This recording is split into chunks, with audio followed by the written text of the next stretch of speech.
I forgive you. Who can sum up everything for Mandy, because Mandy was not here last time? Solve at least some of the things we ran into would be to have had Taylor. Oops. Sorry. That's fine. It's more intriguing the other way. But yeah, we were you here the session before that session? Yeah. Okay, so you already know the setup as to like this person is killed and these people are implicated. Yeah, And we so all who did kind it? of intuitively know that it can't be a player character. Yeah. But yeah, so we found the metal plates and discerned that one of them was a summoning plate, one of them was a plate that created some I forget what Fire it or was. explosion of some sort. Yeah, there was the fire explosion one, but there's a third one. I can't remember the third one. Seemed to be directed, amplified magic of some sort that might have a suggested force. The force damage. Yeah. So there was there's the three plates, summoning one, a one that created a like fire or some explosion, and then the one that would potentially cause some sort of magical force damage, which accounts for the possibility of that plate being the cause of what killed Ryback. Yes, Ryback. But we interrogated everybody. Turns out that Cricklet actually put the plates in place at the school during the hologram training.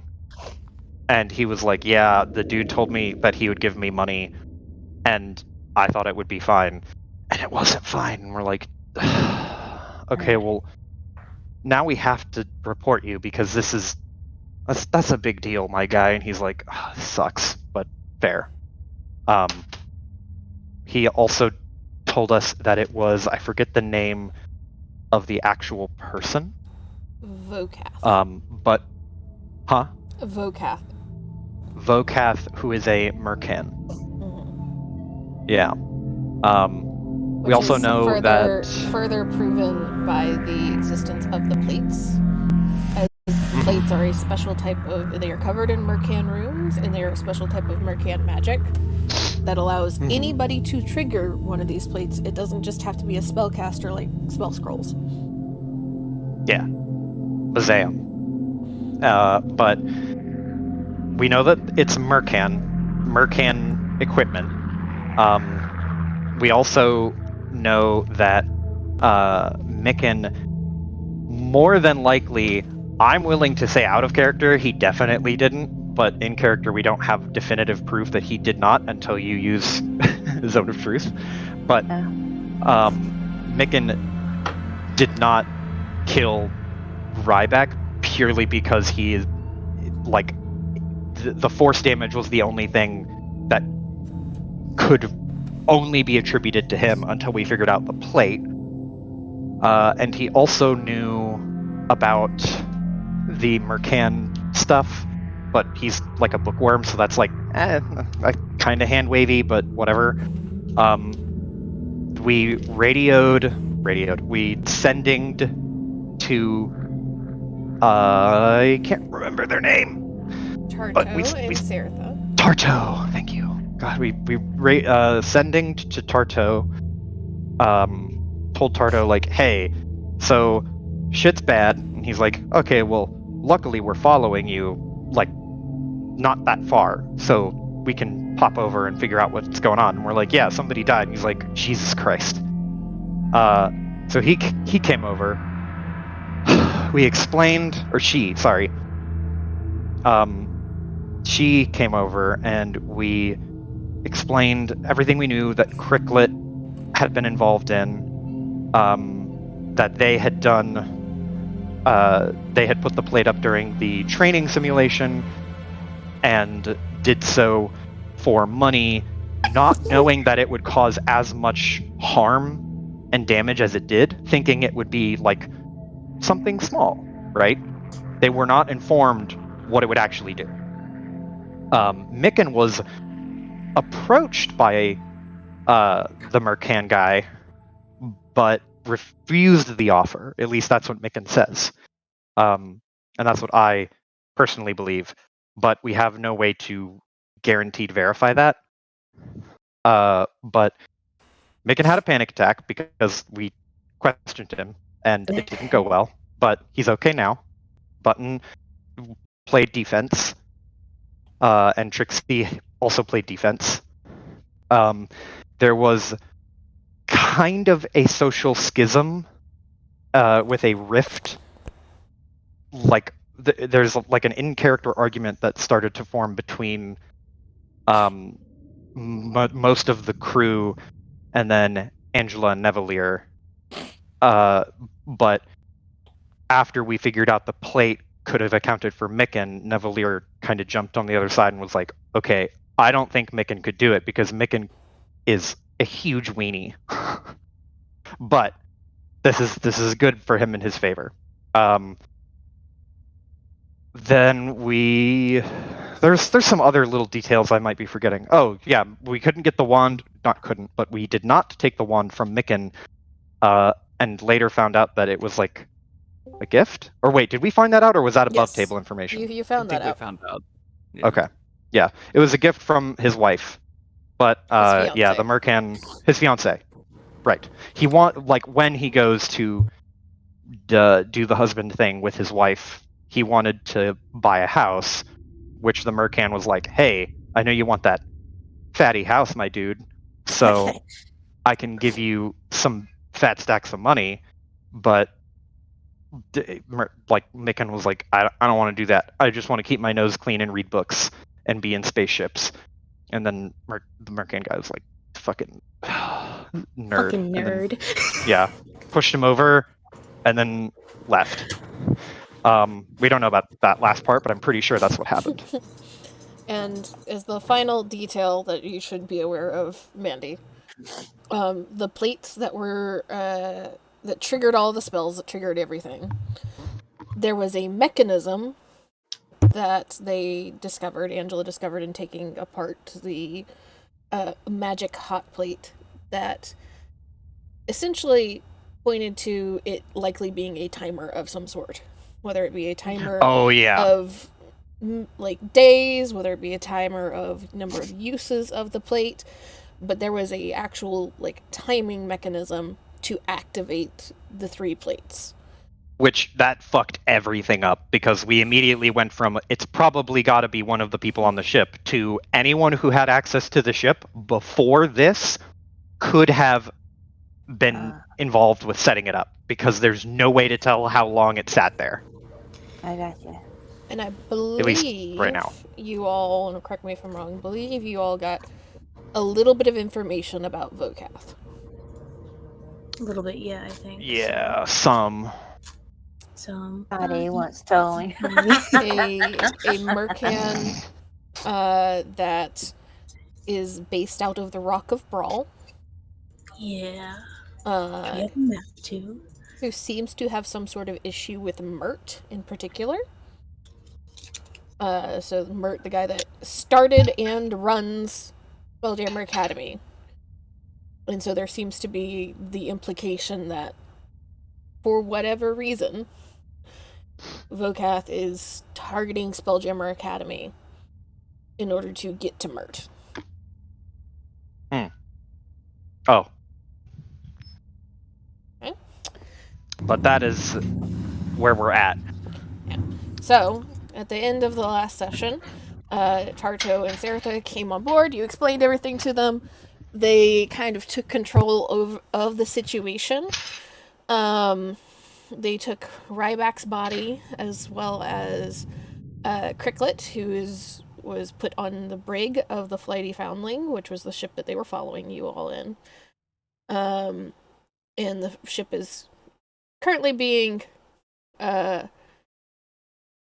Tarto and Saratha got off, being piloted and run by a group of graduates from the Academy that are still hanging around the Academy for a while. And so Ryback's body was taken, Cricklet was taken, Wizpop was also taken to try and Oh yeah. make to limit risks to non-Spelljammer Academy people, since there is a little bit of confusion and concern about if something else is going to happen, and you all are heading towards Hakatha, which is dangerous in and of itself. And the Foundling took off and left you all there with Seritha and Tarto, who Seritha, over the next several days, kind of takes over the spell jamming of the ship primarily. Button still ends up on the chair a good 3 or 4 hours of the day, but Seritha seems to take over it primarily.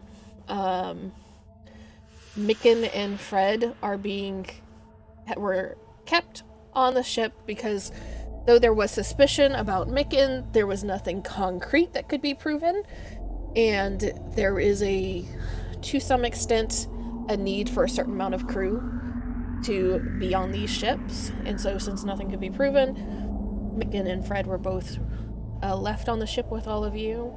However, they are never out of sight of Tarto at this point.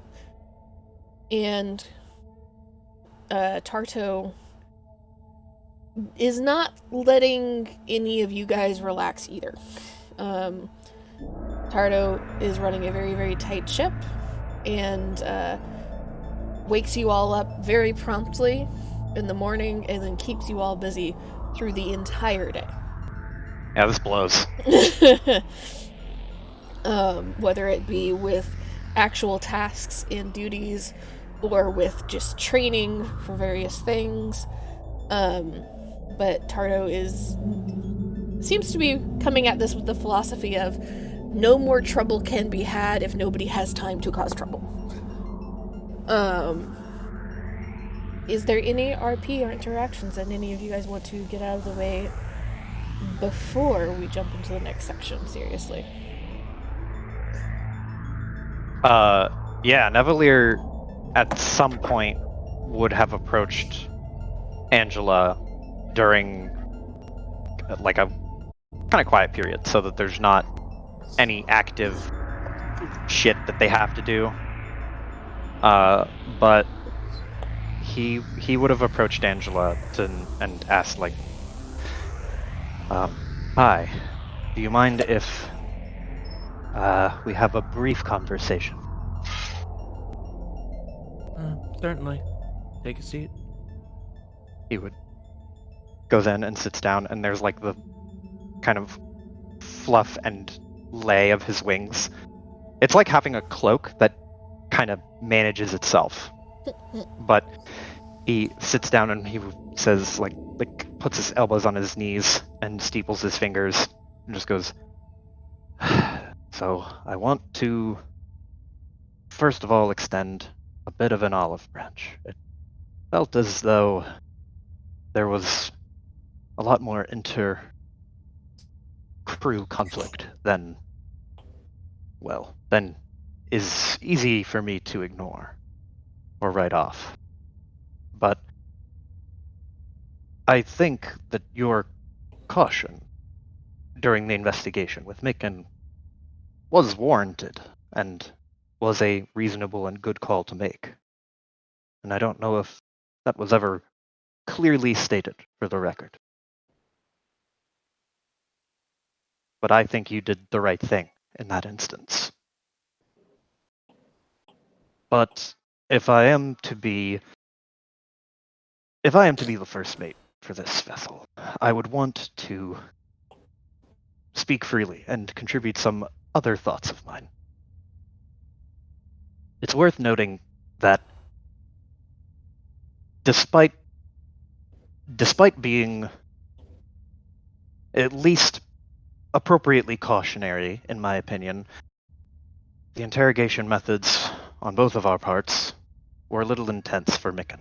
And I know that you are very intelligent, smarter than me, but there's an element at play that I don't know your stance on or your capabilities towards.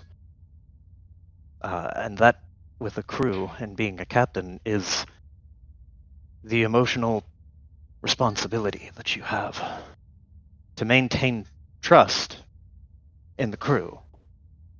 So the crew trusts you to make judgment calls in the heat of the moment. And they don't second guess themselves. And I think that this is something you could very easily compensate for. Again, you are more than capable and intelligent in this regard. It would be my advice as first mate to approach Button and Trixie and Micken, whether together or individually, and make it clear that you are otherwise sorry for having things become so tense. I think doing so would put you in their good graces, and it would continue to establish you as the authority of the ship, while also maintaining a sense of, well, camaraderie. Because if that sense of camaraderie fades, I don't think you'll have a mutiny, but it will incite secrecy and mistrust, and that will be the downfall of the ship.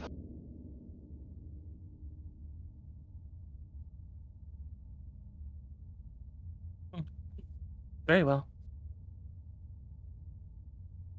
Just blinks. To me? Any notes?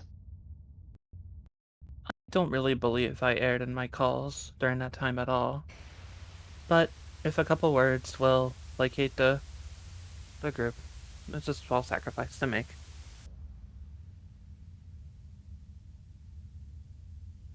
It's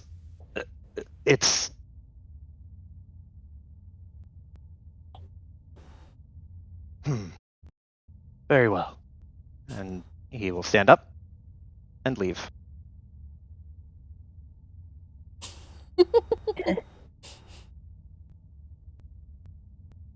Alright. So, over the next several days, you guys get far less downtime and less relaxation than you got on the first few days of your trip. However, there doesn't seem to have... You don't seem to come across too many issues in your progression towards Hikatha at this point. There's once or twice where Sertha has to bring the ship into a slower speed, where the wild space beyond doesn't just zip by in a swirl of colors, but rather you have to carefully maneuver through and around several larger asteroid belts. Nothing so tight as what you experienced in the simulation, but you all are able to go to the holodeck should you desire to, and are able to see just massive rocks floating through space and massive hunks of what looks like deep blue ice with the kind of filmy trail of shards of ice that look almost like glass broken behind it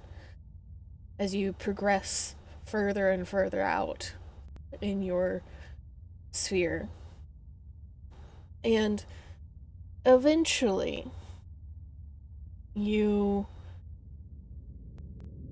hear through all of your ascending stones an announcement from Sertha that you all are on the approach to Hikatha, and you can feel the ship slowly start to decrease in speed until it's back down to its normal sailing speed.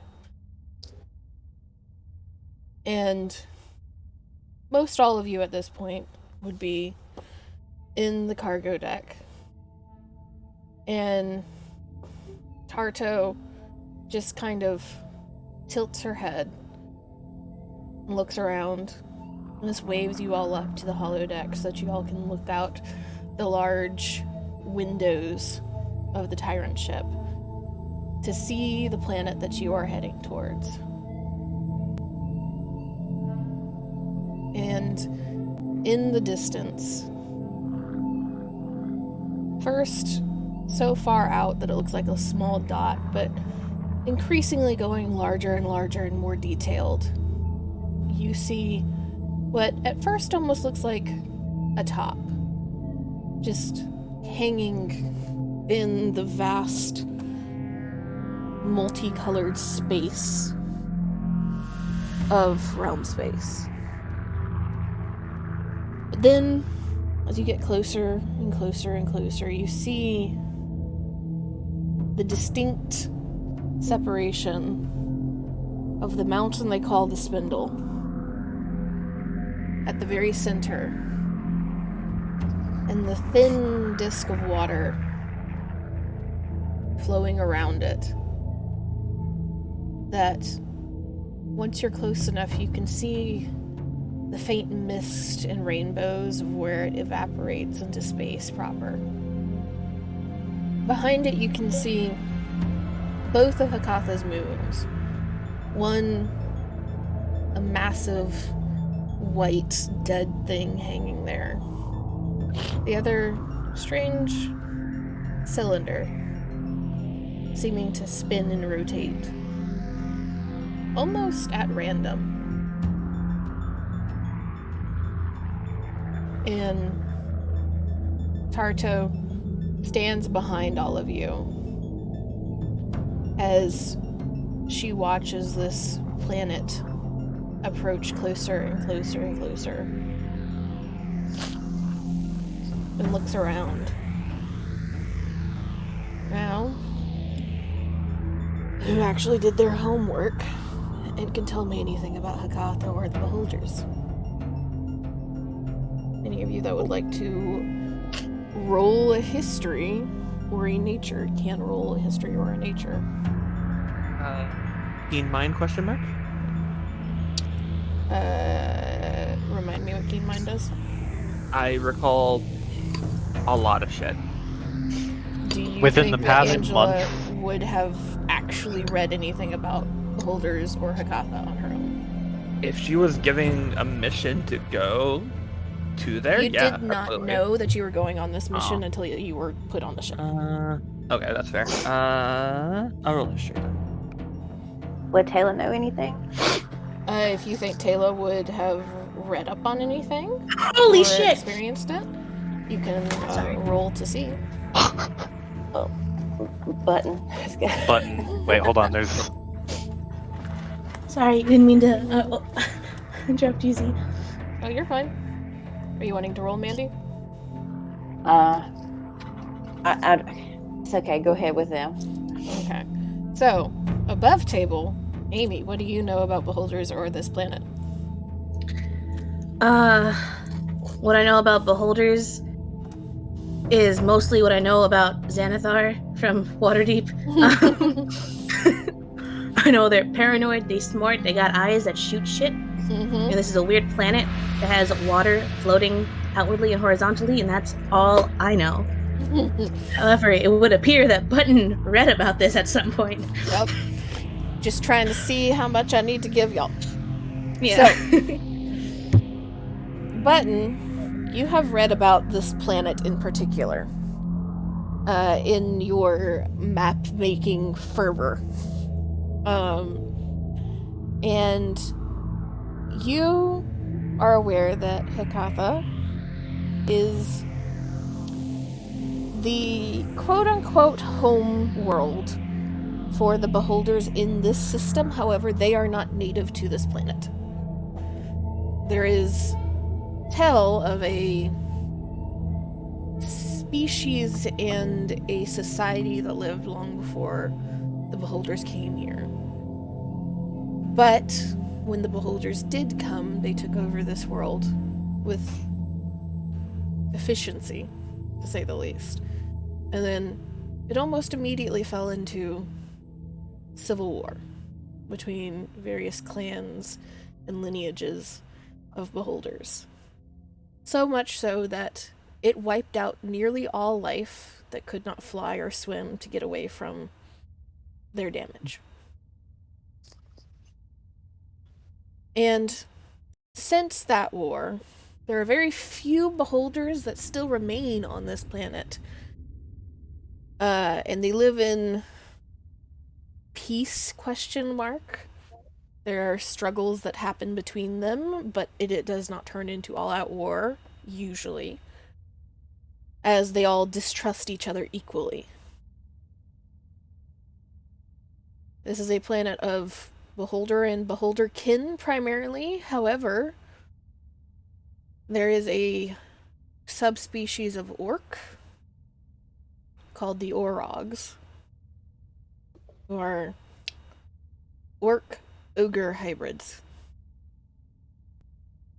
that have found their place here as servants to the beholderkin.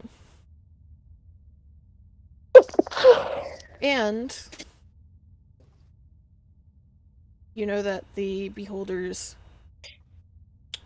are hostile towards most everyone. However, there is some amount of trade that is allowed to happen because they realize that they do need things that this planet does not have.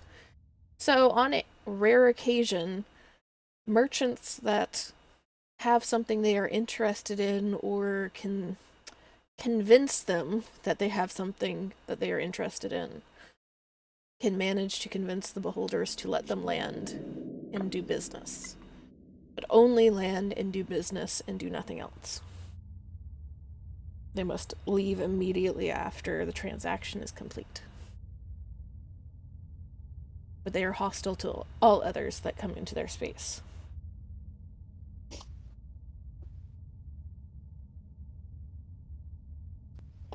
And you are able to give all of that information to Tarto and to your crew. And you see Tarto just nod slowly and look over all of you. We can't land this ship properly because of the water. But we needed this ship to get close enough because we have nothing to sell. I would strongly advise, if you got caught, to, number one, not tell them about this ship and that we have taken it. Number two, try to play it off if you are able.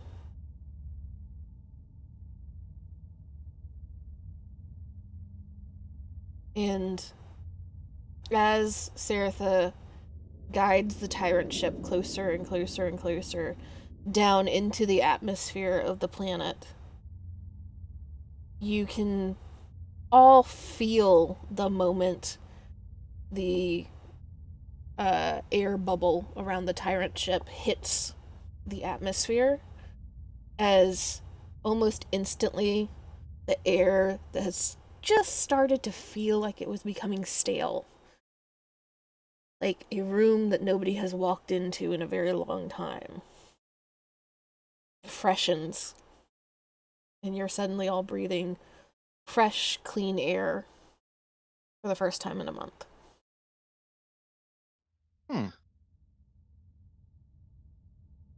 And as you lower further and further down, you see the almost gunmetal gray of the spindle stretching out in front of you and then above you. And now that you are close enough, you can see that the mountain itself is pockmarked with thousands of caves.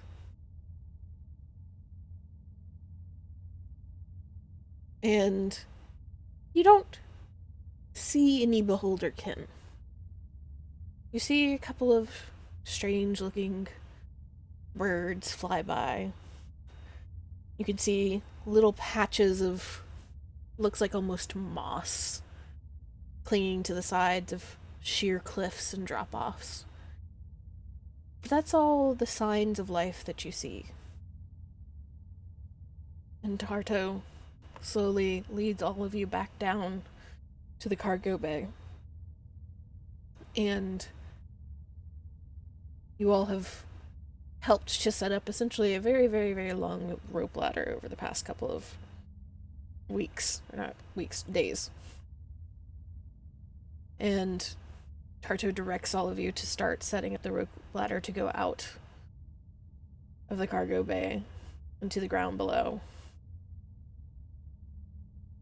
And they cross their arms and kind of watch all of you prepare. And there's another slow nod. Well, find the meteorite, make sure you get it in the bag before anybody takes any interest in it. And get back here as soon as you can. Trust you all are more than intelligent enough to know you don't want to hang out here any longer than you need to. Any questions?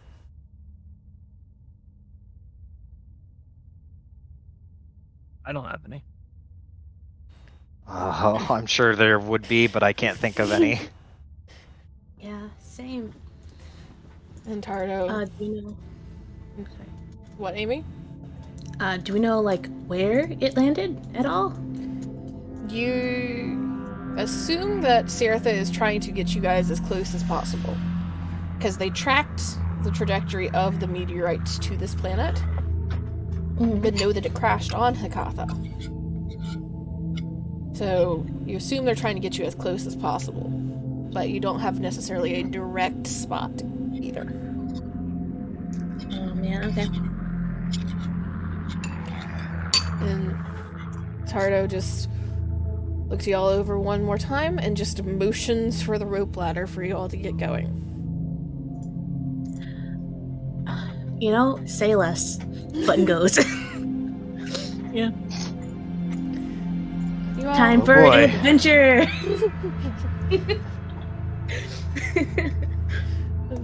one by one, you all exit the ship and either climb down the ladder or fly, for those of you that can. And as you exit the ship, you realize that the air around you gets a little chilly. Not cold, not uncomfortable, but there's not much warmth. And as you all make it down to what passes as the beach, which is just gunmetal gray gravel broken off from the mountain, where the mountain meets the ocean.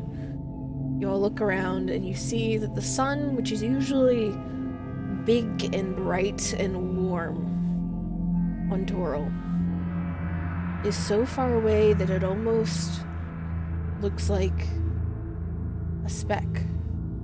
Just shining like a distant moon. And the light of it reaches, but it seems like Hekatha is plunged into an eternal twilight. And looking out over the water seems relatively peaceful. This kind of placid sheen of almost silver. And you can see little breaks far out that seem to imply life under the water. But nothing launches itself out or shows itself fully, so none of you can quite figure out what exactly would be disturbing it. And as soon as the last person steps off of the ladder, the ship begins to rise back into the air to settle into the orbit around Hekatha until such a time as all of you call it to return. You are left standing, feeling almost like ants the very bottom of a mountain, taller than anything you have ever seen before, so far that you can barely imagine the top, let alone see it, towering above you.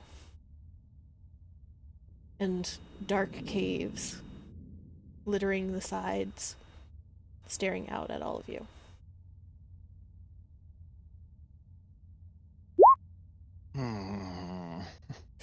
Well, the first order of business should be to locate the impact site.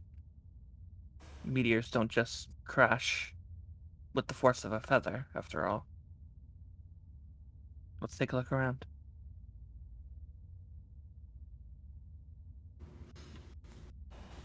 You Nod. just going to start scanning. As How far? everybody's stepping forward, like, Angela doesn't stop anybody. She just says, how long has it been since the incident? Like a week? Yeah, roughly thereabout. Yeah, so as everybody's beginning their search, she just, mid-walking, she doesn't stop. She's like, by the way, I apologize for letting emotions grow too tense back then. And I hope we can continue. And she just continues forward after that. I'd like to insight check Angela. Does she mean this apology? No, she doesn't. Yeah, But she does. Do I need to roll to see that she does? I'll let you. These are empty Yeah, words. go ahead and roll. Against a deception roll from... +1.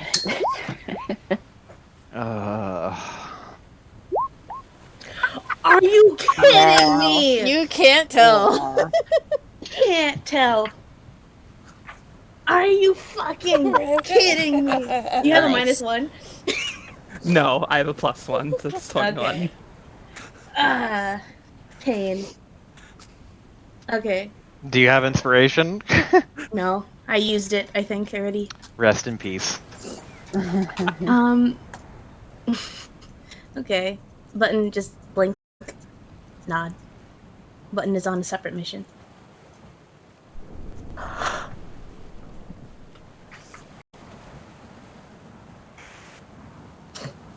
See? Yes.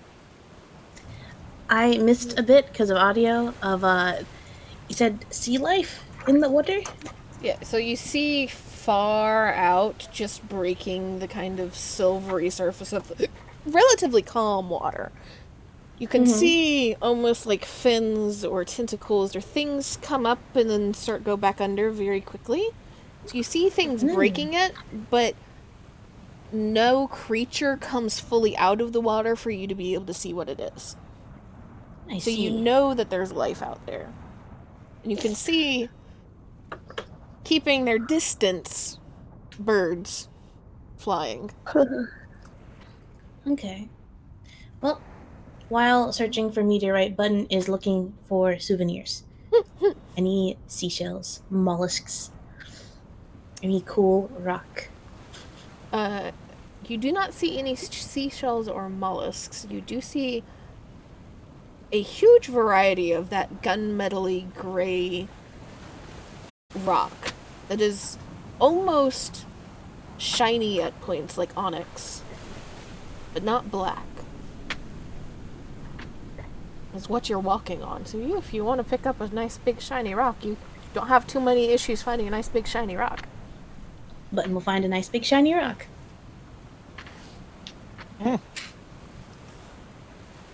So you all are walking along the shoreline.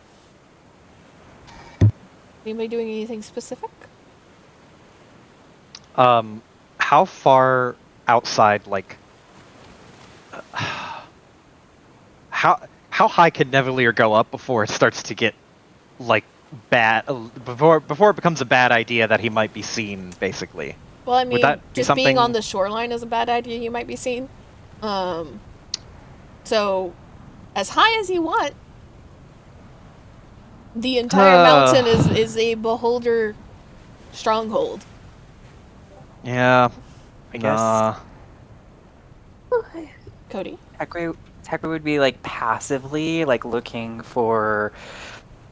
I mean, not tracks, I guess, beholder droppings or other signs of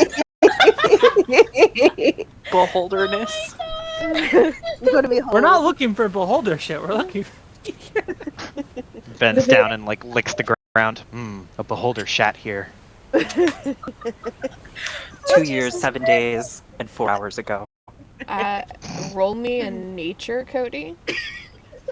And anybody else that is like actively looking for things, you can roll perceptions for me.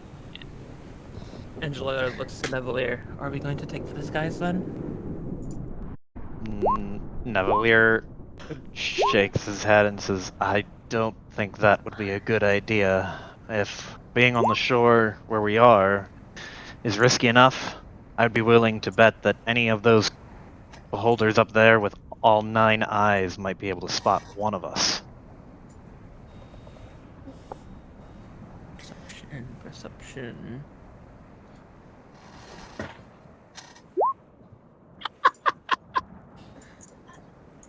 What the fuck? Damn. Getting them nat 20s out early, huh? God Nevalier, fucking though, damn. with Angela like having gone over to Nevalier will smile and like nod approvingly and say like, by the way, thank you for listening to me earnestly and apologizing in your own way. I know it might seem kind of dumb to you, but this will help with gaining the trust of the crew. And he like gives her a light pat on the shoulder. One pat. I don't really consider any of this stupid. I just believe that while emotions can be a good motive, they are not something to prove somebody's innocence by. And I do believe that compassion will get them killed. That's all. That's... He shakes his head and just throws a hand up and just goes, thank you for apologizing to them again. No, So And he'll just let Angela walk away. difficult. I'm sorry. as you Are you? No, she is never sorry. You play a really good Lancer, Piper.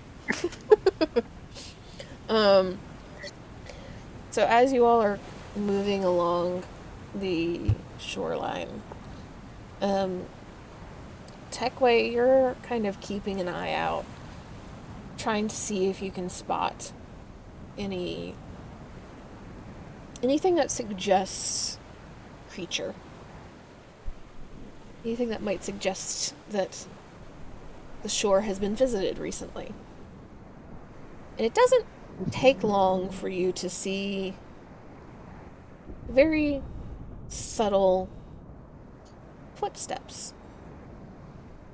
along the shore. But not footsteps like you make or any of your crew make.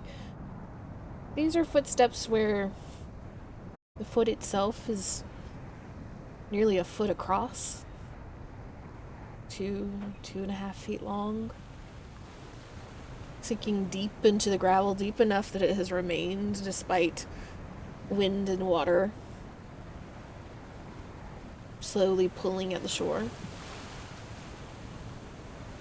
And they seem to be walking along the shore, not unlike you and the rest of your crew.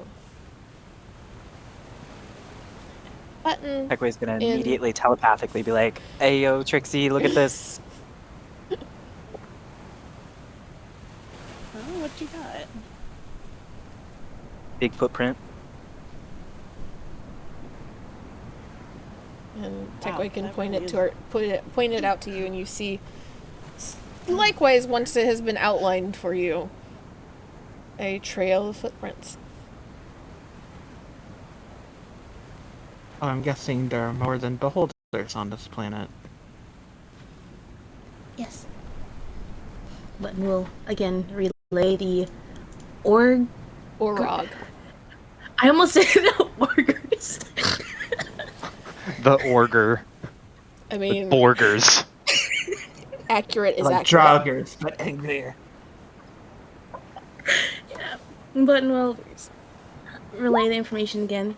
Remind about the orc ogres. I have a question. Are we leaving footprints? Some of you are. Those of you that are a little taller and a little heavier. Button, I believe, would be a little too small. Likewise, Nevalier might be a little too lightweight. Can Button use Druidcraft and get rid of footprints? Mm-hmm. Yes, you can. I'll also use Druidcraft to get rid of footprints. And Why the fuck do you have Druidcraft? Haven. The fuck? as you're all continuing along the shore, now a little more aware and a little more concerned. Button and Angela, you both see a mark along the side of the mountain above you that looks like something slid across the mountain in a steep downward angle, pointing you further along the shore.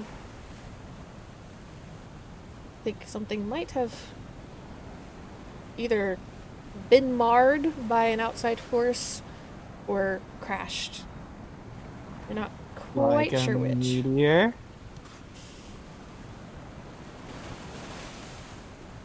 No? Did you say like a meteor or something like a Nevalier? meteor. Like a meteor, yeah. Okay.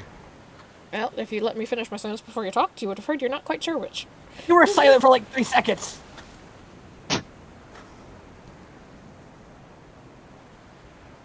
So. It's It's far just enough good up places. that it's just like you both had to be purposely looking up to notice it. Who noticed it? You both, Button and Angela. Oh shit. Nice. Although Button's always imagine- looking up. That's true. Button is always Ah. looking up. Oh. That could be a good place to start. Indeed.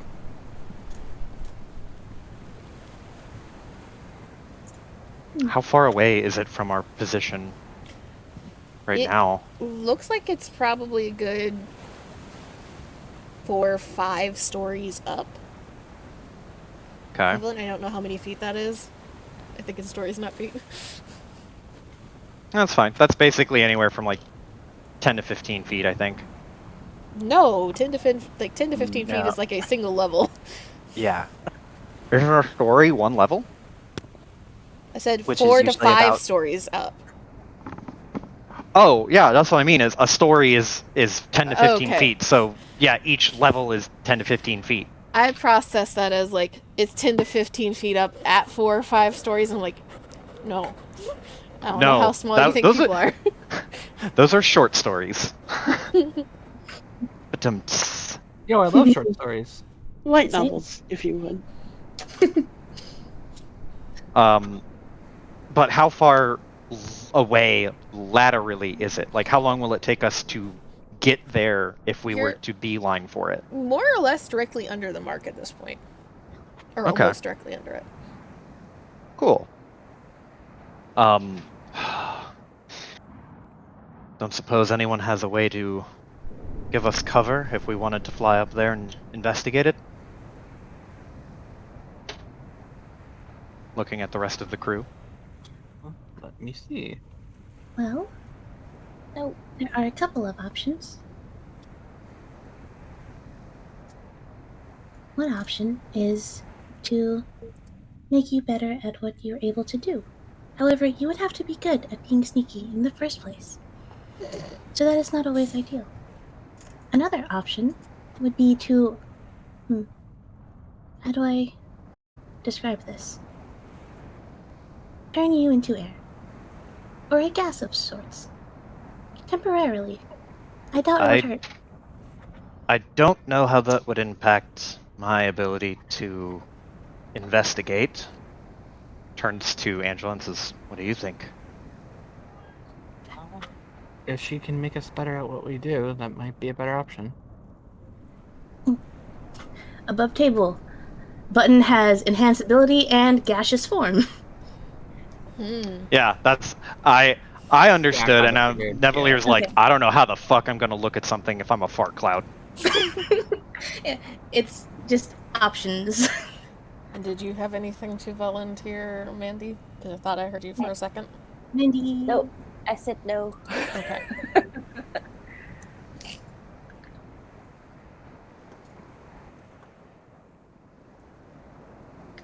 I suppose if someone did see you, I can try to make them blind for a little bit, but I think that would be counterproductive. I think we should hold off on that option for now. I could also make a cloud of fog.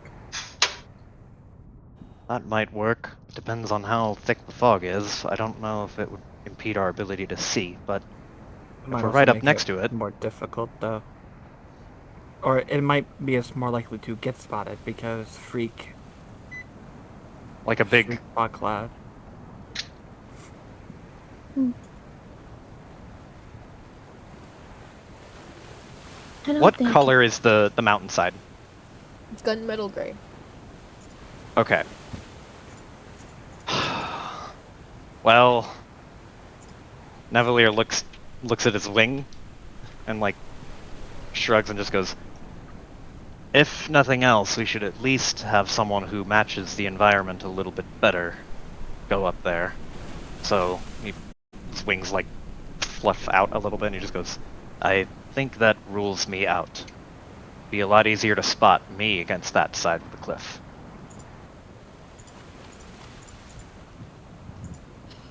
Does like anyone have any like color changing magic or something?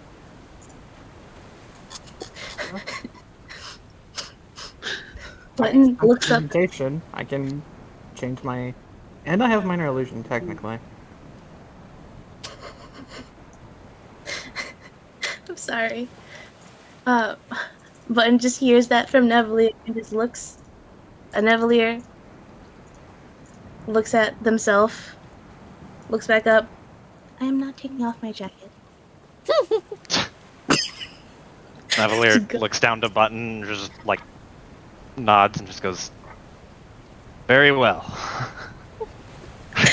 Gunmetal mountain with metal robot. Button's not stripping down for this. He was mostly directing that towards people who could fly. yeah, I know. I'm aware. If I had a shitpostier character, he 100% would have turned and been like, Button, get naked. I'll throw you up there. I can do it. I have prestidigitation. I can match my stuff to blend in. Are you naturally stealthy? Can you fly? Trixie's answer is, she unfurls a large set of like white wings. That's closer to gray than me, I think.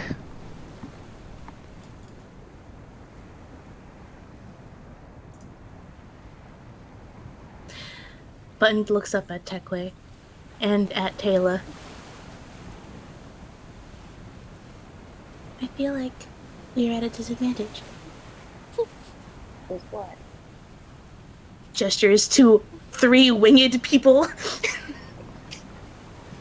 Half of this fucking party can fly. Who says I can't fly? Does Taylor And say you? that to Button? Yeah. Button just blinks. Button turns to Tekwe. I think we are at a disadvantage. Sorry, why? Because Angela has just revealed that she has fucking wings. Button turned to the non-flyers and says, I think we're at a disadvantage. Taylor says, well, what did Taylor say? Levels. Who says I couldn't fly? Exactly. So Button just repeats the statement, but only to to Techway this time.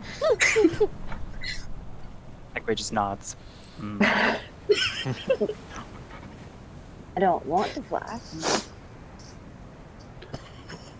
I don't think any of you need to be flown up there or fly on your own. Maybe Trixie, do you happen to have a good stealthiness about you? Me? Stealthy? Of course I can do that. Easy. Out of character? No. I only have a +3. I was gonna say, I don't.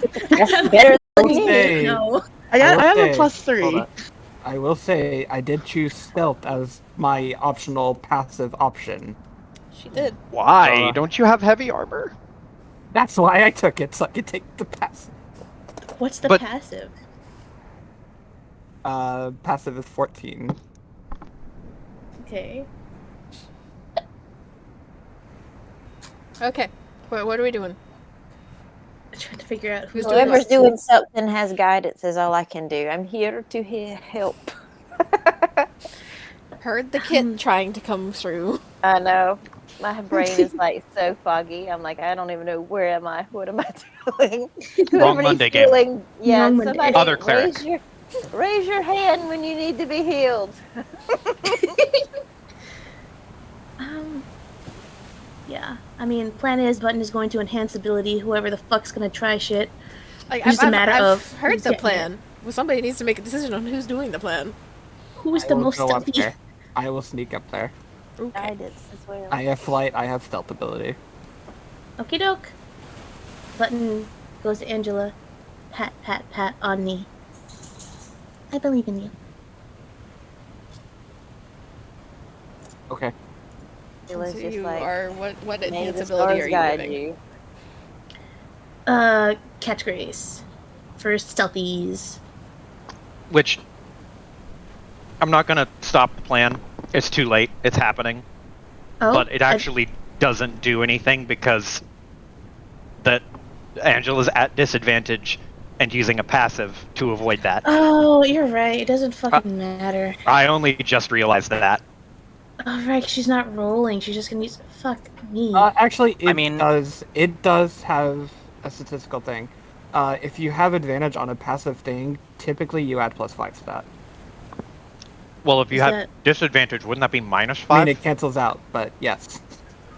That's But why what it's if I good. did guidance? Wouldn't your, like, even if you were using your passive 14, couldn't you roll a d4 to add No, to it? not with if I was guidance? using my passive, but I could stick the guidance for the investigation check.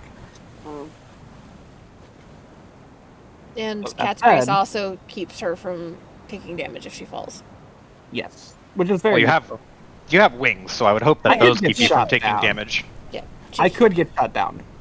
Get trip attacked in the midair. Yeah. Oh, trust me, if something like that happens, it's going to be much worse than a trip attack. Oh yeah. Okay. So is Yeah. button casting enhance ability? Does it help at all? Yes, it does help. Okay. Oop. It gives you a flat passive 14. So, Which is one reason I might switch back to medium armor. you feel invigorated, a little bit more stealthy thanks to Button.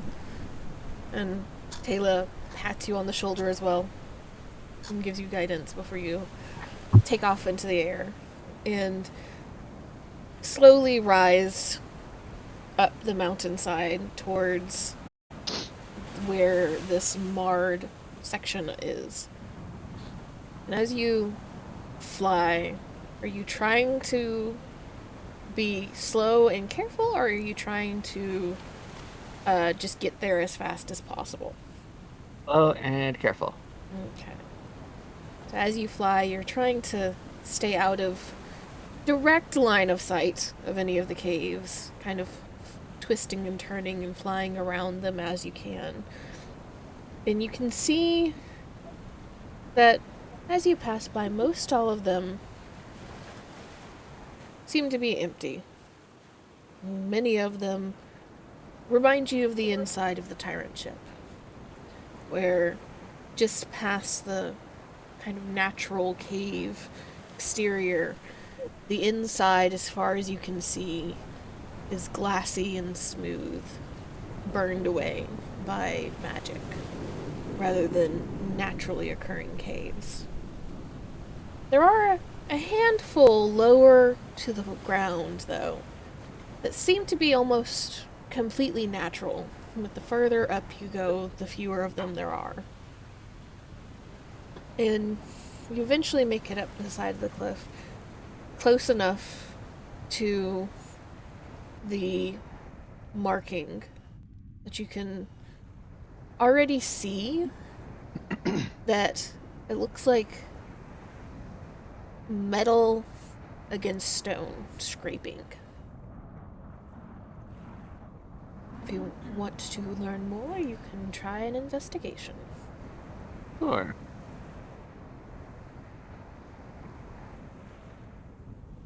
Just gonna roll d20s because mine's slow. 23. 23. Okay, so as you go up and kind of examine, you can see that this is metal against stone. Very familiar pattern. However, you almost instantly realize that this seems to be bigger than what you would expect from the size of the meteorite that has been described to you. A meteorite that can fit into a slightly oversized bag of holding. And you turn and try to sight along this marking and see where it leads. And you can see that further along the cliff, downwards, following the trajectory, there's another marking. And then a bunch of rock and rubble far down the shoreline that you almost instantly pick out as that's where whatever this is crashed. And the marking that you're beside and the marking you can see further down are both clear enough and fresh enough that you're fairly certain that these are more recent. Probably somewhere within the time frame of what sent all of you to this planet.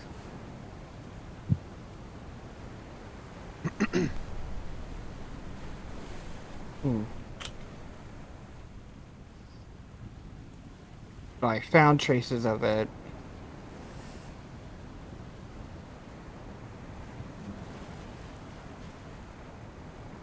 And I can't track it further. Well, you essentially see where it has, like, if whatever has made these markings, where you think it crashed. That's the rock and rubble on the shore. Okay, so I found where it crashed, but it's not there. You don't know, it's really far away. Gotcha. Okay. I can go and relay that to everybody else then. So you make your way down the cliff. And as you're moving, there is a moment where as you bypass one of the caves, you hear a deep rumbling inside. And then the distinct sound of something being blasted by magic and cracking. But you pause and stop and wait for the sounds to fade. And nothing seems to come out towards you. You're able to continue. Well, that's good. Probably.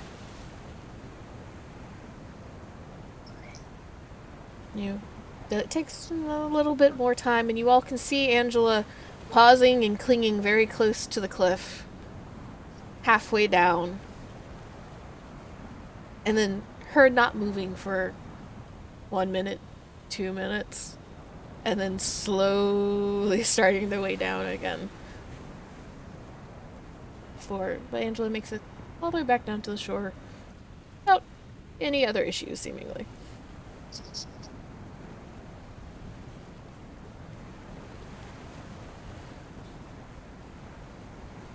And I'll just relay everything that I was told, that you just told me to them.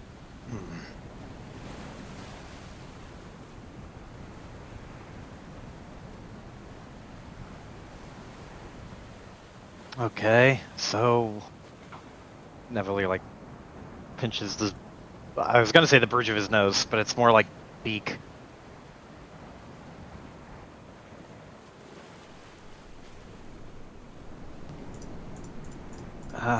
What? I'd like to see for myself, but I don't want to risk it. And you said there was a sound of blasting? Magic blasting? Rumbling, yes. Could they be doing in there? Or with that? I honestly could not say at this point.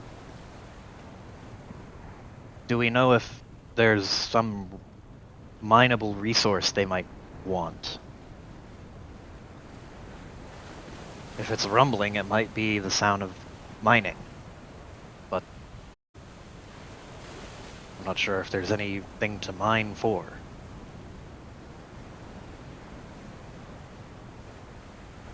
At this moment, it's unclear. We should regroup and she motions to everybody and try and figure out what to do. Okay.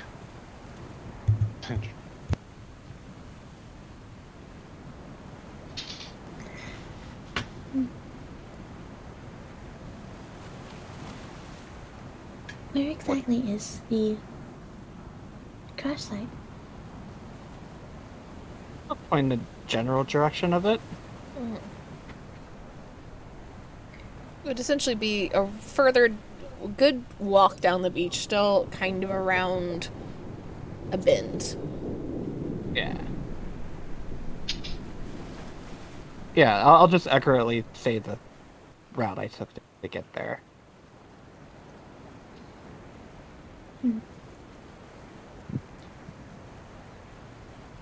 Well, the simple thing to do would be to continue onward. Should we ferry everyone up one at a time, or? The crash site is not up. It is further down the beach, Joe. Yeah. Oh, fuck. Okay. That's why Button's Spatial like, reasoning. we could just keep walking. Yeah, then. Okay, that makes it. The only up is the Take a mark while to on the process. wall and the sound that made Angela pause. It Okay. took me a while to process everything. Gotcha. Too, so. So. Then. Should we send a scout ahead? To see if there's anything over there that would be causing the rumbling. I think we can afford to get closer before we send another scout. It's quite a ways away. Okay. I think there is some confusion here, so let me pause y'all. And Yeah. try to... Big mountain, yes? Big mountain. Mm-hmm. Yes, I get Oh, that. that's not going to be here. Hold on. This one. Big mountain. Okay. Yes. This mark right here is where you were investigating, and shoreline's all the way down here. You saw another mark like here, and you saw like a crash site here. You guys are over here. And then you heard Oh, so rumbling this is- in a cave right here. Okay. I thought the cave was like here and it went and slid down the side of the mountain and hit the cave somehow, but I help got you now. Stop some confusion. There was a stealth check that was 13, a DC 13, or else you would have been attacked. So that is what you heard and narrowly avoided. Oh. Okay. Then, yeah, let's walk down the beach. How far is this walk approximately? You'd estimate probably a good 30, 40 minutes. It's a good ways off. Okay. The only reason that Angela was able to see the crash site at all, and that's why she couldn't see what exactly was there beyond rubble and rock, was because she was high enough in the air. Gotcha. Okay. So, let's get stepping. Let's not do that. These boots are made for stepping. And That's cover in our tracks. what they will do. Druidcraft. Cover in our tracks with Druidcraft, picking up a couple more rocks. And I am going to really quick try and delete these because it's going to piss me off that they're just sitting there. There we go. So you guys continue further down the beach. And Tekwe and Trixie, because the two of you are kind of tuned into those footsteps, you see that the footsteps end in front of a cave that you pass that's only about 4 or 5 feet up off the ground. Seem to turn towards that cave and disappear within them. And there's no further tracks as you're continuing to walk, and as you round the bend, you can all see the pile of stone and rubble that Angela was pointing you all towards. And it doesn't even take more than a glance to see that it's not just stone and rubble from this angle. You see bits and pieces of a ship sticking out amongst the stone. Taylor, Oh, you recognize the ship as an astral moth, something that you were warned about. Ooh. For a very specific reason that I'm sure you can figure out.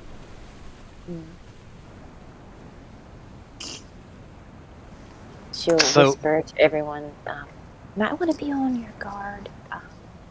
Not a good thing, that ship. Why is that?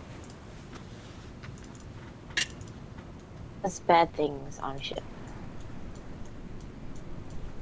bad things. Just bad things. It seems like the ship may have been destroyed by it.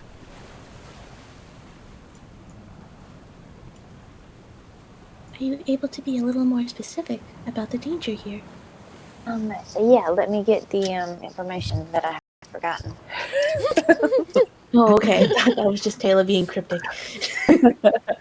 Well, it is until because she is being cryptic, but I'm like, I don't know exactly. Brain is congested. Fair. Gotcha. All good. Can we tell if was the ship like crushed by this, or is the ship quote unquote the meteor, or is that something we can't really tell from You here? can't tell until you go to investigate. You can just see that okay. like you essentially see the bow of the ship sticking out amongst a bunch of rocks, Mm-hmm. but you're not close enough to really be able to see any angles or anything like that at the moment. Then Nevalier will look to Angela and say, well, what's your judgment call?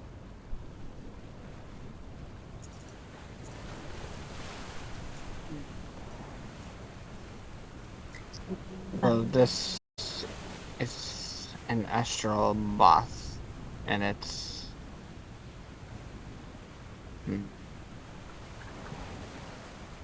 I don't think it's a good idea to Possibly. just approach it immediately.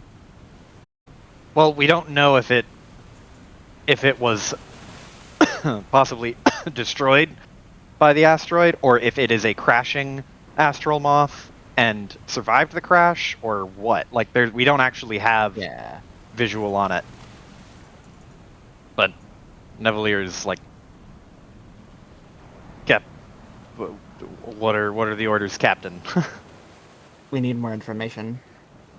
Astral elves.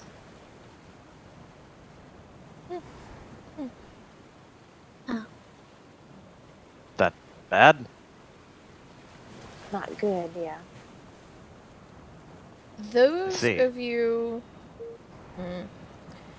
anybody, this is a very, very hard check. I will preface that, but you all can roll history if you would like to see if any of you understand what astral elf means. At least in I'll this roll it. context. I don't think Nevalier would reasonably know much about astral elves, but I'll roll it. Ooh. 13, probably not. See, Buttons is like, oh, disappointed, because wasn't Vina an astral elf and he was an Well- asshole? You've heard of all of you know the species of astral elf. Mm-hmm. That being elves that have lived in wild space or in the astral sea for an extended period. But this is to see if you know something else. Okay. So, back just go. Everybody else roll too. Trixie, Techway, because this is fair game. everybody roll. Everybody roll. 11. Iris. You see, Iris is awake. Oh, sorry, I was typing something. Taylor will continue and just while everybody's rolling and be like, they're kind of the real monsters, not the beholders and mind flayers and stuff like that.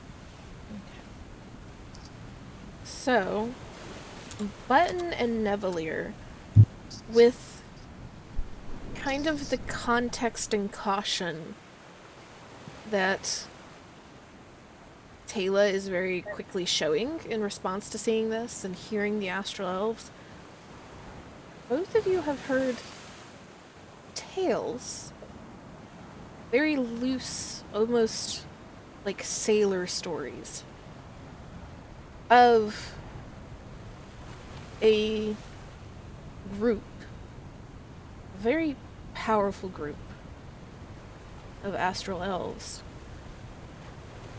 that are responsible for horrors across the astral sea. Death and destruction and people and ships and planets disappearing, seemingly in an instant. Wait, bro, what? Like, we're straight up talking Death Star shit? I was about to say, is this fucking Death Star? Squad? Like, The I fuck? get. Nobody I was thinking that you have Oh, go ahead. heard has been able to explain exactly how or why. Just that if you ever should find yourself encountering this group that they've never even truly been able to name or give description to, should you ever find yourself encountering them, run as fast as you can.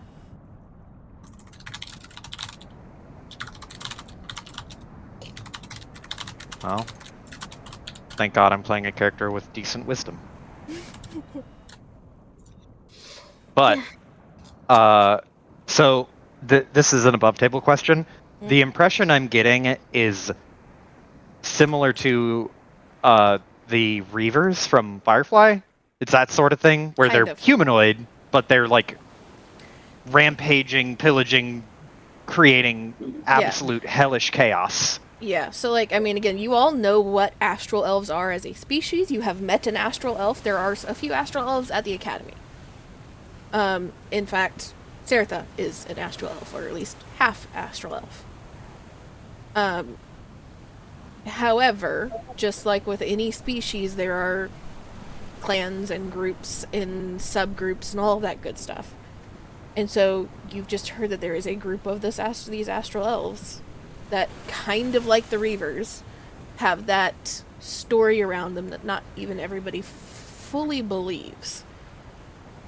You have people that swear up and down that they have seen them, encountered them, seen what they've done, and then you have others that say, no, it's not real, that's not true. Okay, so this is like a sect of astral elves that are absolutely fucked. Yes. Okay. Do we have a name for what they might go by? No. Okay. I see. So it goes. Damn. These elves are built different, apparently. So they are. The only Inbreeding. They are agreement built different. across the board, as far as like who they are, what they are, is that it is a group of astral elves. There's never been Okay. any differentiation of like, oh, it's human, or it's dwarves, or it's this, or it's that. It's always been a group of astral elves. Okay. But it's not like astral elves are inherently more untrustworthy because of this. It's more like, oh, cool, this is just a group of astral elves that do this thing. Yes. Gotcha. 5 astral elves walk into a bar. Everyone panics until they see a halfling walk in with them.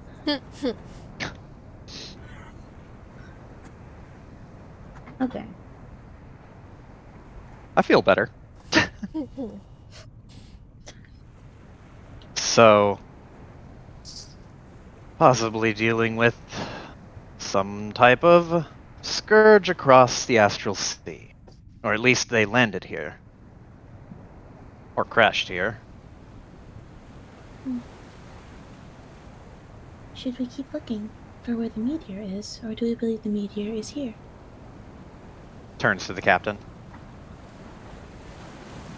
All we know is that the elves have crashed here. We haven't explored the rest of the site, right? No. Yeah, so all you know is there is a ship amongst those rocks, and you're pretty sure that that ship is not flyable anymore. That is all you know until you do something.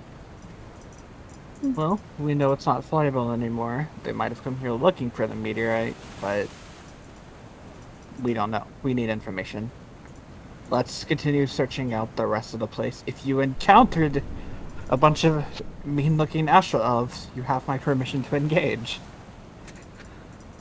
I feel like we should run if we end up encountering them. That most likely would be the better answer. Should we contact Tarto and Sarathi and let them know about the situation? It's a reasonable judgment call, in my opinion.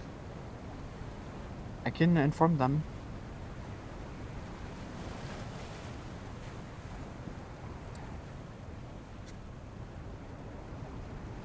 Okay, are you actually informing them? Yeah, I guess I'll tell them. You call Tarto, and almost immediately Tarto picks up this time, clearly anticipating a call of some sort. What exactly are you saying? Crash, bot ship, evil astral elves. Most likely Piper. very angry. Like, actually, are you just doing, like, Tarto figures out what No, I'm giving the summary. But I don't know how to word it, so I'm just telling them exactly what we've been discussing.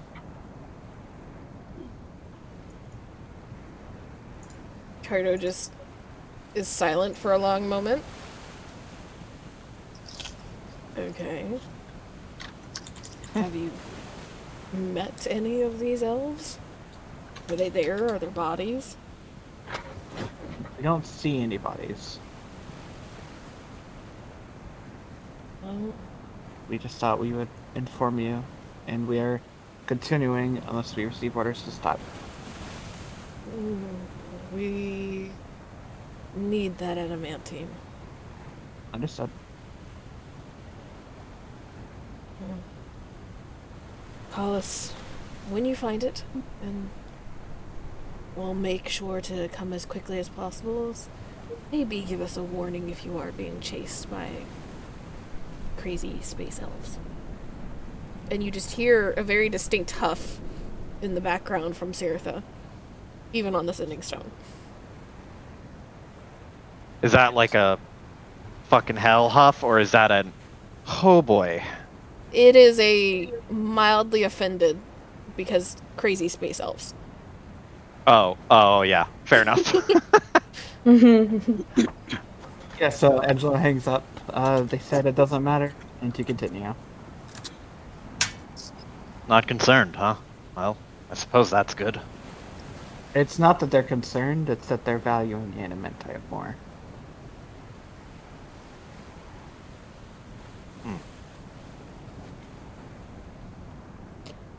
Well, only one thing left to do.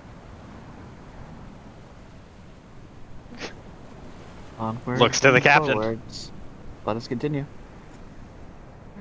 You all continue towards the pile of rock and rubble and ship. Tell me what you're doing. If How you're going it's about it. okay. Yeah. Yes, Iris? It's okay. I'd like to have a little RP moment. Sure. Okay. Hey, Techway. Yes. Through mental telepathy conversation here. You know those footprints? The big ones.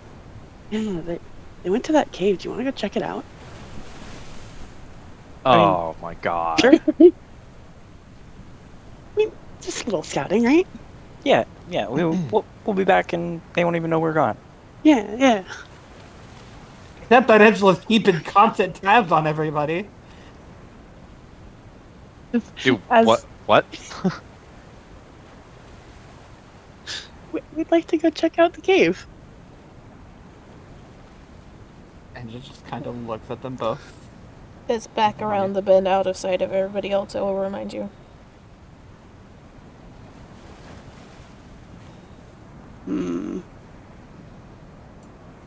Yeah, I figured that y'all were stealthing away because you Yeah. knew that you weren't going to get Yeah. permission to do this. Correct. Yep. Roll stealth. And roll perception, Angela. The other two help. No. What?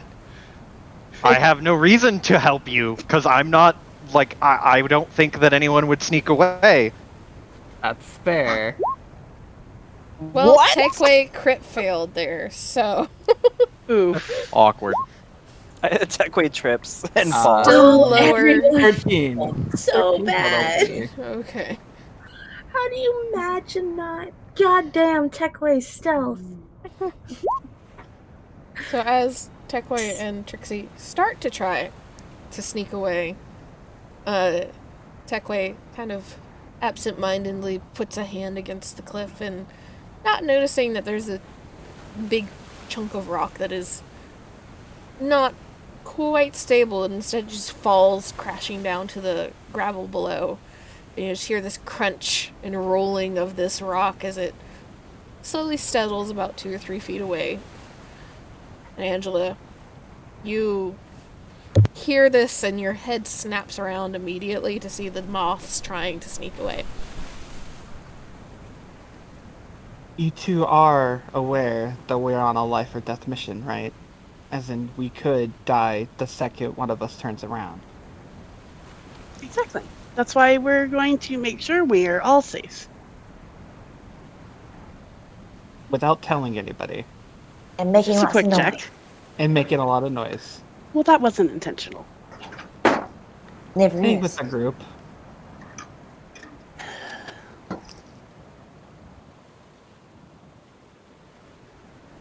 Thank you, Angela. Thank you.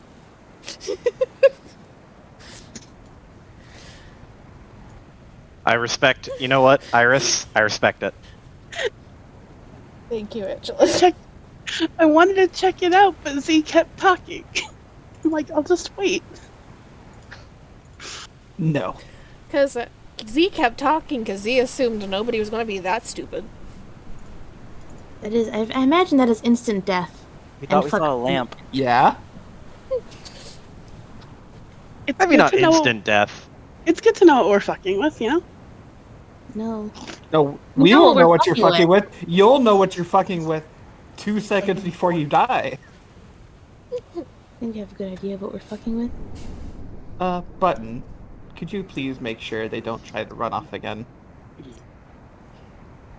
Button, who was like looking, like surveying the area, just like head just very fucking snap turns like 90 degrees to Angela. turns body after head. Oh. Okay. I'll stick the highest perception against you. Walks, tap, tap, tap, tap, tap, in between moths. Hello. Hey, Button. We Looks don't down. need a babysitter. You know, I didn't think you needed a babysitter approximately 1 minute ago, but as I have been proven in the last 60 seconds, you apparently do. I was not aware you were considered children. I didn't either.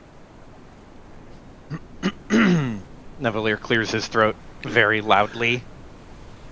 We are burning daylight. We should continue. Indeed.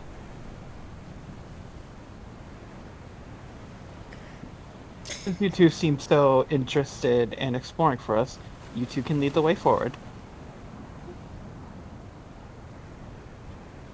Sure. Neville just motions forward towards the site. Trixie leads the way with her very long legs. Button follows after the moths, taking out a notebook, writing down, muttering to themselves. Apparently, 3 Kreen are considered children, well into life, a lot later than I would expect. Are you is Button narrating this out loud as they write? Yes! Nevalier will like kind of hustle over to Button and bend down and be like, "That's not entirely what she meant by that. They're not actually children. It's a disciplinary measure." So they are not children. No. Remains to be seen. Not in character. Oh, I was about to say, I am getting conflicting sources. Not in character, but remains to be seen. Yeah, like Nevalier just shakes his like when you say so they are not children, he just shakes his head. No. Oh. Figure of speech. Figure of speech. Understood. Nods. And then pats Button on the shoulder, and then gets back to walking in step in the middle of the group-ish. Puts away book that Button has labeled Moth Chronicles.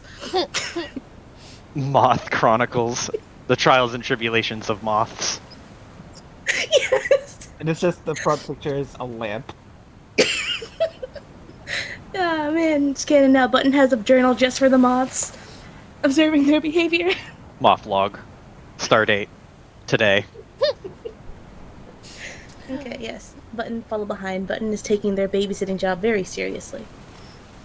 So, with Trixie and Techway up front, both of you are leading up the group, heading towards this astral moth and the pile of stone and rock that it is trapped amongst. You kind of climb and fly your way up where you can see the ship itself. Go ahead and both of you roll investigations for me. And while you are doing that, let me see here. Good job, Trixie.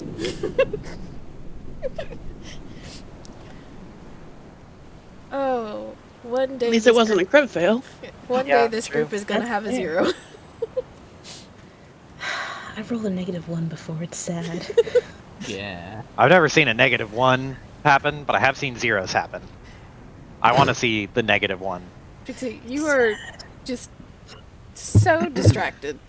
There's eyes open but head empty.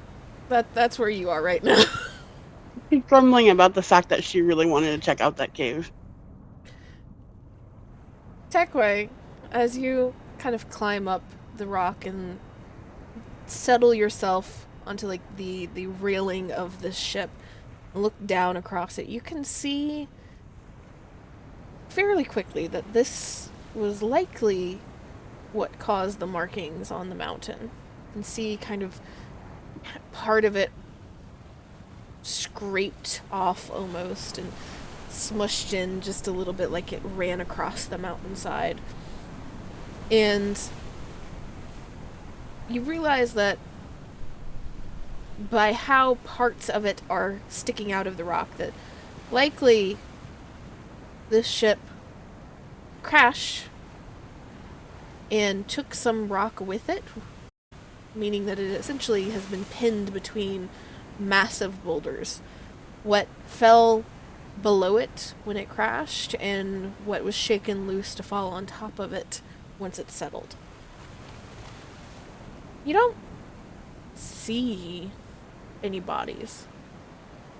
You do see a very large chest that is sitting completely open and completely empty as far as you can tell on the far side of the deck from where you are.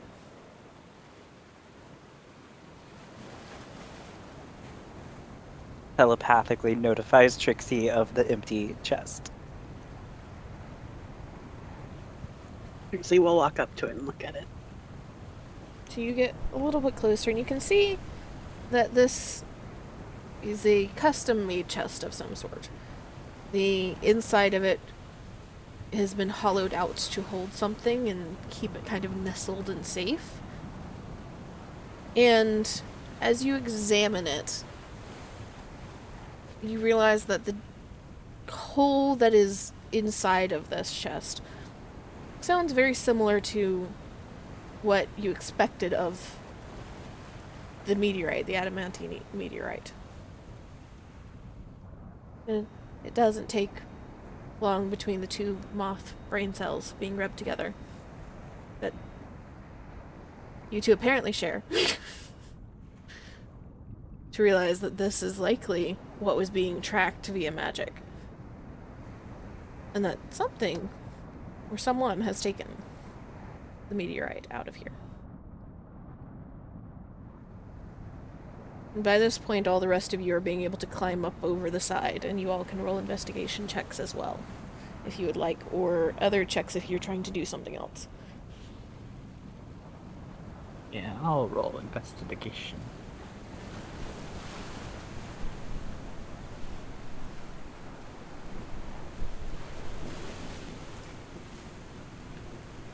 Nope.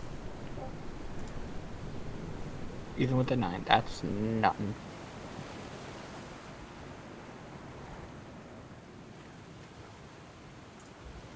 Oof. Oop. Taylor, as you very cautiously come up and over and on to the deck, or what's left of the deck of this ship, you see the others kind of gathering around the chest. And you look across the ship and it looks very plain from what you would expect it. And nothing seems to be out of the ordinary. However, as you're walking across, you can see, kind of sticking up out of the cracks in between the planks of the deck, a little shard of orange crystal. One that reminds you of that night.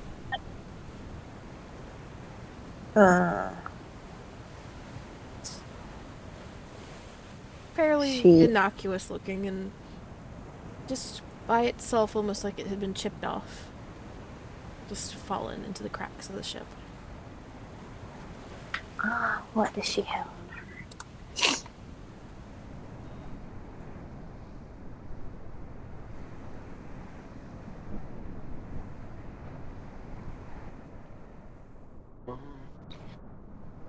Is in the crack, or could it be reached? Like, is it how big of a, like, is it, can you stick your hand in there? Well, it's like kind of like a penny stuck between the cracks and like the sidewalk almost. It's a very small shard. Uh-huh. And you can, if you want to just reach down and like pry it out, you can pry it out without any issue. I got you, because I was like, I got a crowbar. I don't know if I need that. No, she won't say anything to anyone, but she'll just kind of take a little bit of her sleeve and maybe try to pick it up so she's not exactly touching it, just in case. Mm-hmm. You're able to pick it just up kind- and stow it away if you like to. Yeah.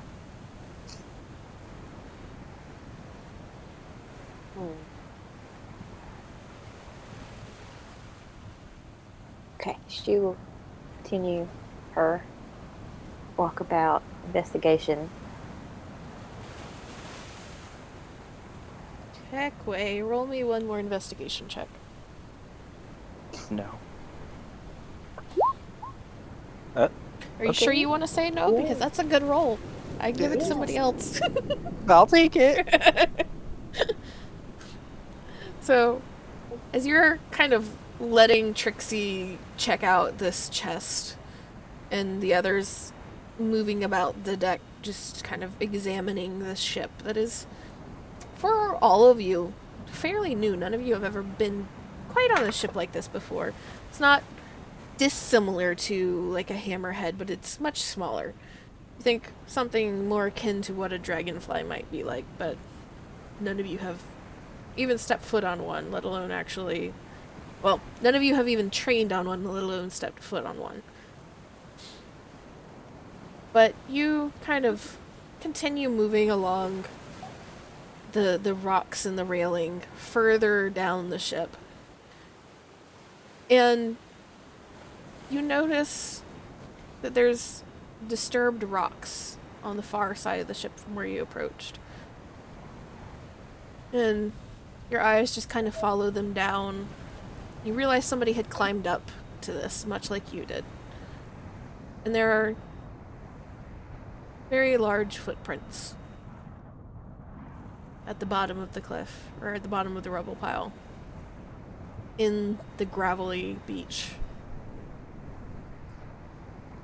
walking away.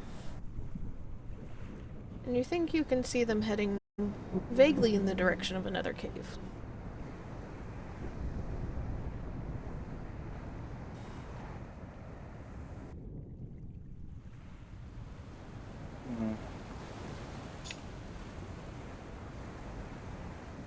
Well, it seems like Telepathically we relates were- to Trixie. Yeah.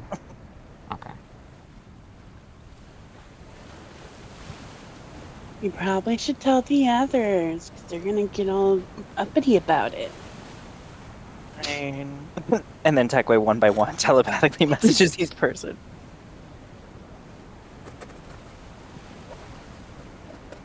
Everyone?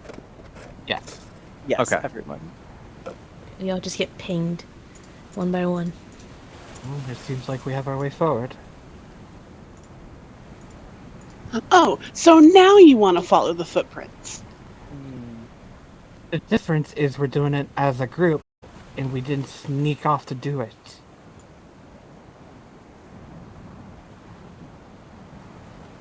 Didn't think we need the whole group. Sorry. We'll talk about that later.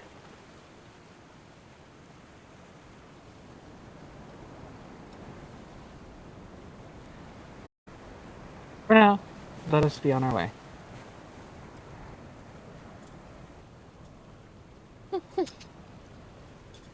So does everybody head off after the footprints, or is anybody else wanting to do anything here? We're all gonna trace after the footprints now, I guess. Yeah, That's like, what it sounds like. is the ship just like trapped in between rubble, or is it like destroyed? It is both. Okay. Like, it's not going to fly again, but it is also trapped between rubble. Okay. Can we find any hints of like who the crew was? Sure. You can roll me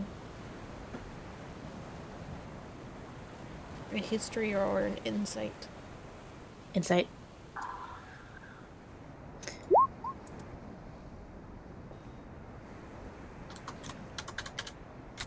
Oh, 23. I wasn't prepared for that question. I'll write that down and I'll DM you some shit. Okay. To be fair, you told us like, hey, maybe a group of crazy astral elves. We're like, okay, well, who the fuck is this crew? Okie doke.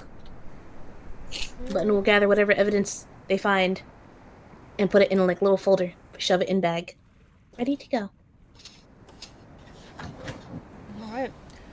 So you all follow the footprints further down the beach, climbing down the other side of this pile of rubble, and head in the direction of this cave. And at the entrance, you can see that the footsteps have indeed gone into the cave, however they disappear beyond as it is solid stone. And inside, at first it looks like it is just dark. But as you move further and further away from the twilight of the shore, you realize that there's thin veins of some sort of mineral that seems to be luminescent. And the caves slowly begin to glow with a very faint, almost bluish light. Just enough that you're able to navigate fairly well. Make out rocks and formations in front of you. And it's not a tight maneuvering, as the ceiling stands nearly 10, 12 feet tall the entire time you're moving through, and each side of the path you can reach out your arms, and even Nevalier, you can reach out your wings, and your wingtips barely touch the sides. But as you progress further and further in, and the sounds of the shore begin to fade, you begin to hear something. Voices. You hear what's clearly arguing. You slowly continue, and you're able to reach a corner and just peek around. And beyond, you see the center of a cavern. 8 beholderkin of various kinds, all too small to be a beholder proper.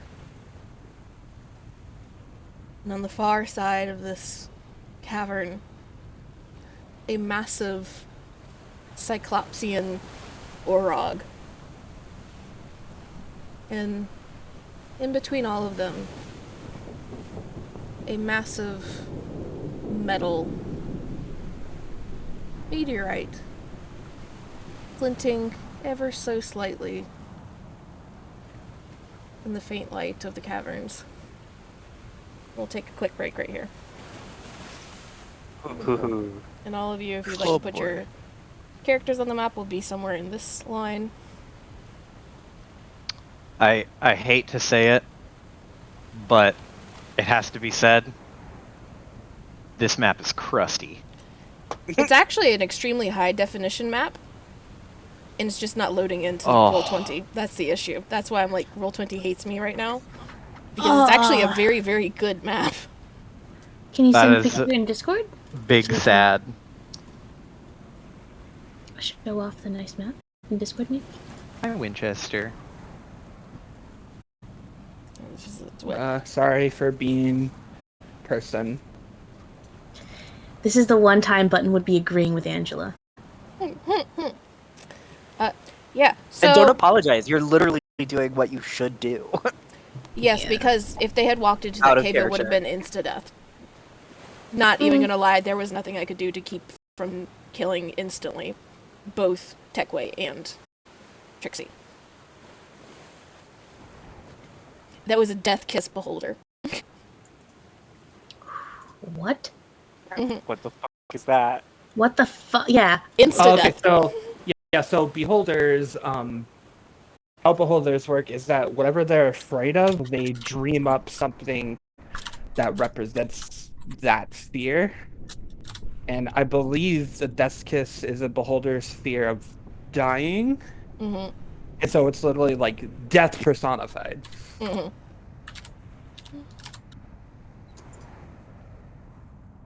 And there's like 10 different types of things that beholders can like spawn just out of their minds. That's why I was like, thank you, Angela, because you kept me from having to insta-kill 2 players. Again, I'm not protecting you, any of you, from your own stupidity. End of the moths. End of the moths. Mm-hmm. Oh, that is a cool fucking map. The See? fuck, Roll20? It's a good map. It is. The fuck? Shit's whack.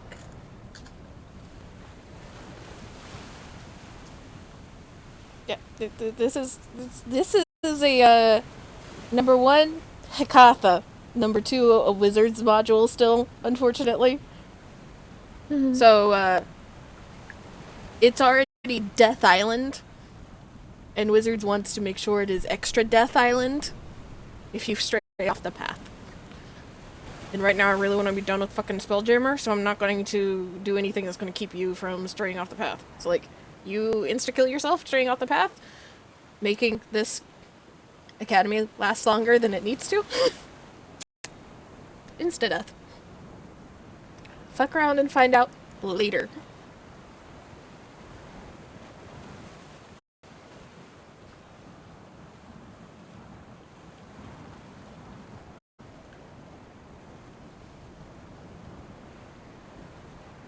I really like that I rolled a net button.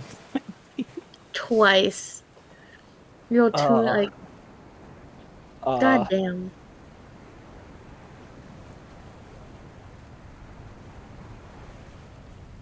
And if you would like to know what a Death Kiss beholder looks like, this is what they look like. I googled. It's kind of cute. They're also death personified, as I was saying. Jesus Christ. It's like a biblically accurate angel. Remember that meme I shared earlier? Which... Shout out to oddly terrifying animated creatures and shows for Oh. for kids and teens. Hey. Saw Ko the face stealer on that one. Yeah. Technically, though, this is not the Death Beholder. This is the Beholder of a Beholder's dream of extreme blood loss. Yeah, that's it. Man, I really want an insta-kill trap to not be locked behind a bad decision so that I can fall into it with Nevalier, because Nevalier will never set off a trap unless it's a total accident. But I would have gone in the cave. No. So many other characters. There will be better, more subtle insta-death traps and traps in general later. Right now, Do we not have the traps? I fully admit that I am 100% railroading you guys right now because I want to be done. I Fair. want to move on. I will also say, please don't. Not railroad, but like make more elaborate insta-kill traps, because like we're good. Like we're fine. We don't need those. Yeah. You sure? Maybe not insta-kill traps, but like non-lethal, non-insta-kill ones. Non-lethal, non-insta-kill, insta-kill death traps. No, that's what I said. Maybe not insta-kill. Maybe just traps sometimes. Insta-kill is just the name of the group that set up the traps. Other insta-kill. Oh my Hey god. bro, can I get some cheeseburger with extra no cheese? Sorry. I said not insta-kill. I know, but I had to make that shit post That's because true. it made me happy. I respect. Because I do the same. Food first? Alright, I should probably... Oh, there's 2 Angelas. Oh god. Hey, what? Why are there 2 neat? Oh, God. Because I did not see you. You had not pulled yours on there, so I'm like, no, fine, I'll do it. Well, I am leading the charge. according to gathering, Angelas are dead. Oh, Angela. He is a unique creature, Mm. and Wizards of the Coast does own Dungeons and Dragons 5th edition tabletop role-playing game. True. Mandy, just stick it through this encounter and then you can go to bed. I hear the yawns. Oh god, Stick y'all, it through I'm this just encounter. falling. You know, like when you're sick, it's always worse at night. Mm-hmm. Oh, I can hear Mandy's eyes blinking asynchronously. Ugh. Do these things Right there. float? Do the what? Do these things float? Yes. So, for sake of being clear with everybody on this, this guy over here is the Orog, obviously, because it's the only thing that does not have multiple eyes. The two big ones are spectators, and then the little ones are gazers. They all float, and you'll get more description of them in a second. Gazers. What you guys insta-killed in the sewers. One lone gazer didn't stand a chance. These guys stand a very, very good chance. I don't think we stand much of a chance. They are standing. Yeah. There is a chance that they are standing. Sorry, I'm dumb. I need this for something. Okay. Where you go? Oh my god, yo. I don't have enough healing for this. If y'all are just going in without like Two of us picked up big- your wounds. Oh yeah. Button has a bunch of healing spells. To supplement. Mm-hmm. So you're not... Taylor, you do not have all of the workload Button can shoulder. Button is melee bonk druid. But is capable of healing. It's just not the first thing they do. I did pick up closed wounds, though. Which I think is gonna be fucking cool. Okay.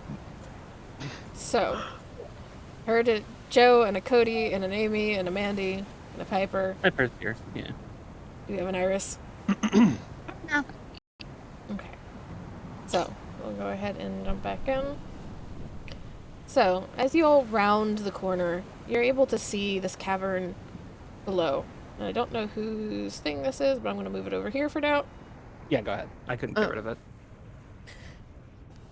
And you can hear, even before you peek around the corner to see exactly what is going on, just an argument back and forth of, it belongs to me now. No, it belongs to me now. It's mine. I should take it to the master. No, I should take it to the master. Well, he found it. He gets to choose. And you just hear like this beat of silence. And then just a very dismissive like sound from the two voices. And they continue back and forth. And as you peek around, it becomes very clear that the two large floating beholderkin are actively arguing over the meteorite.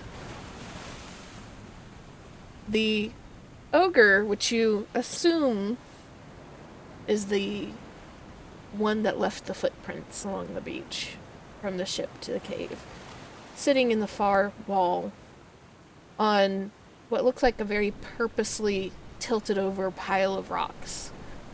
And you realize this is probably the ogre's or the Orog's home. This is where it lives. You can see a makeshift kind of remnants of a fireplace on one side, and they seem to be sitting on what maybe passes as a bed for them. Just kind of blinking one eye very slowly, head turning and following the argument back and forth. And the spectators are almost completely focused on each other and on the meteorite.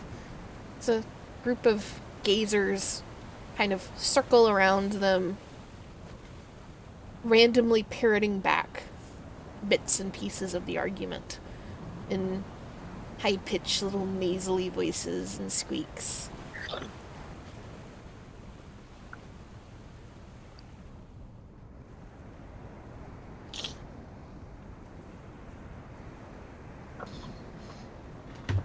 What do we know about these things? I am aberrant schooled. Which means you can roll whatever you would like to try and figure out about them at advantage. I can. I don't have history or nature. I have arcana, which is, I don't know if that would work. I mean, you But- can get a little bit of information with Arcana. I would like to know if any of them are gonna have spells or magical powers of some kind. That would be what Nevalier would try to suppress. You don't even have to roll for that. You all know that if a Beholderkin has eye stalks, it has some sort of ray of some sort, and they all have eye stalks. Mm-hmm.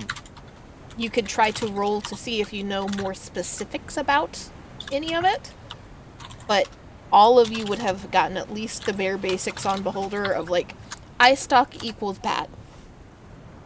Mm-hmm.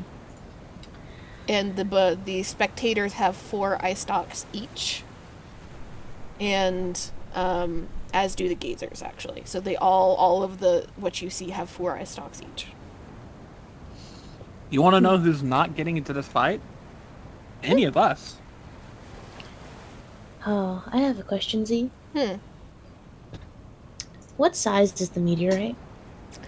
The meteorite, as you're looking at it, looks like it is about maybe 2 feet tall. Is kind of cylindrical. It's about maybe at its widest, or almost cylindrical, vaguely football shaped because it's not all even. Its widest bit, it's probably a good 10 inches across. So it's a good hefty size, but it's also not huge. Would it be considered small? Yes. Okay, Anything less than 3 feet is technically considered small or tiny. gotcha. What are you thinking? Okay, are we able to talk? Could we, or not? It's, safely. Let's If back you- up a little. Yeah, if you We can scoot back up. back down the path a little bit, you can talk. Okay. Button You also will- have telepathic translators. That's true, but I can't start it. But Button is just gonna one by one pull on pant leg, gesture to back down the cave. Mm-hmm. And once we were out of earshot of whatever the fuck this is, Button will bring up. Well, this is a predicament. However, I have one idea so far. It is possible for me to use magic to pull an item of around that size and smaller towards me. Can you This do may it be useful. fast? Well, it won't take me more than a few seconds, but it will be very noticeable. And once I do this, well, I believe we would have to run. Unless we want to fight here. But I do not want to do that. I think that is a bad idea.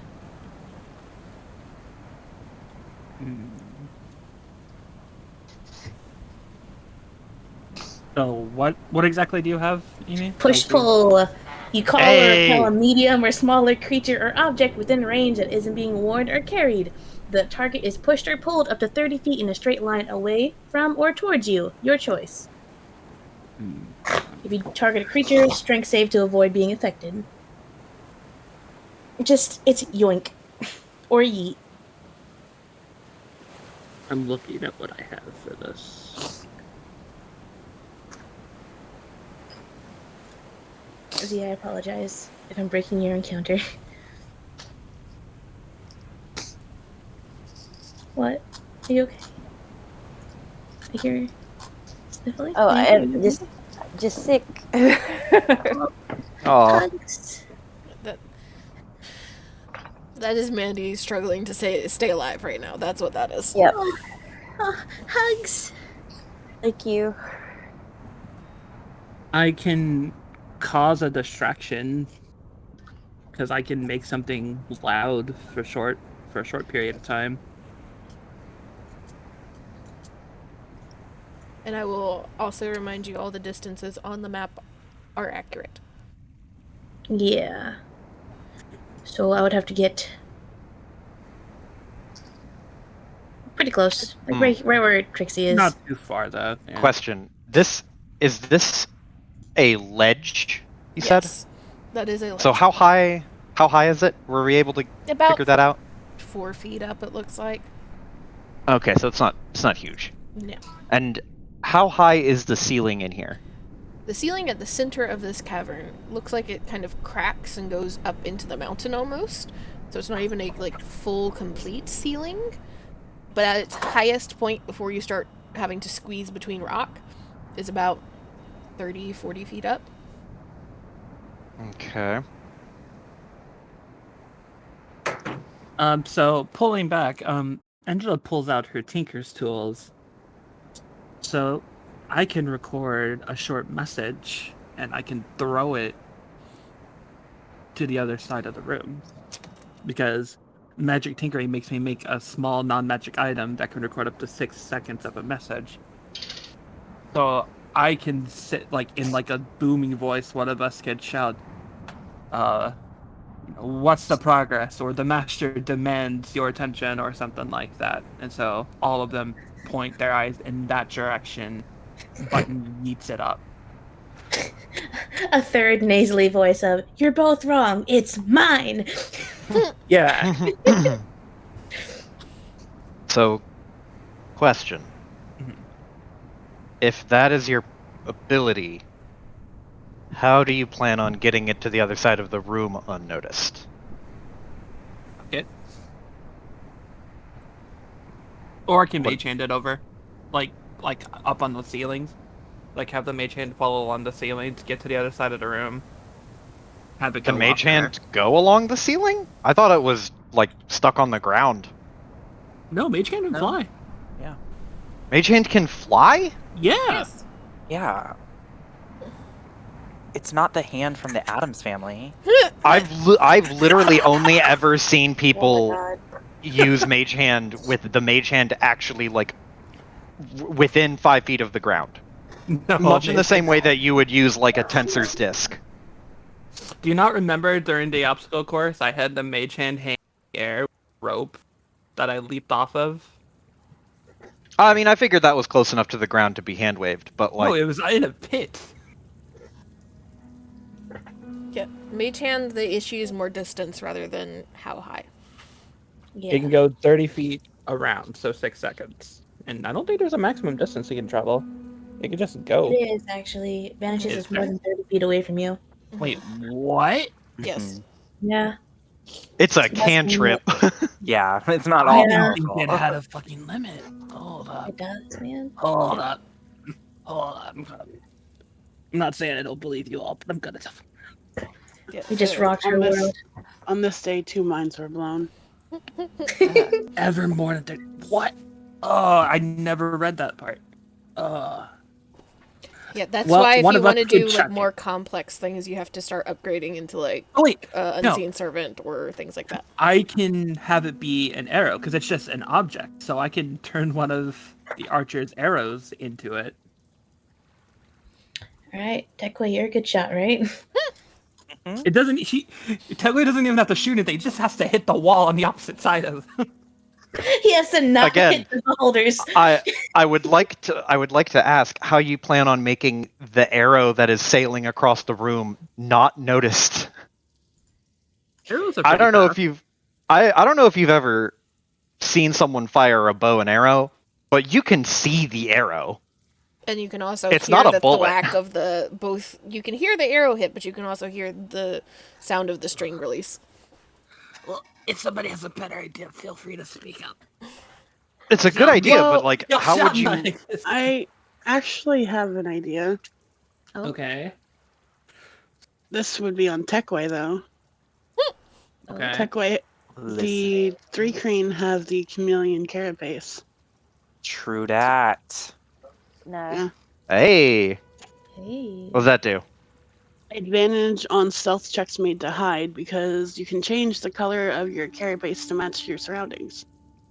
Basically camouflage against walls.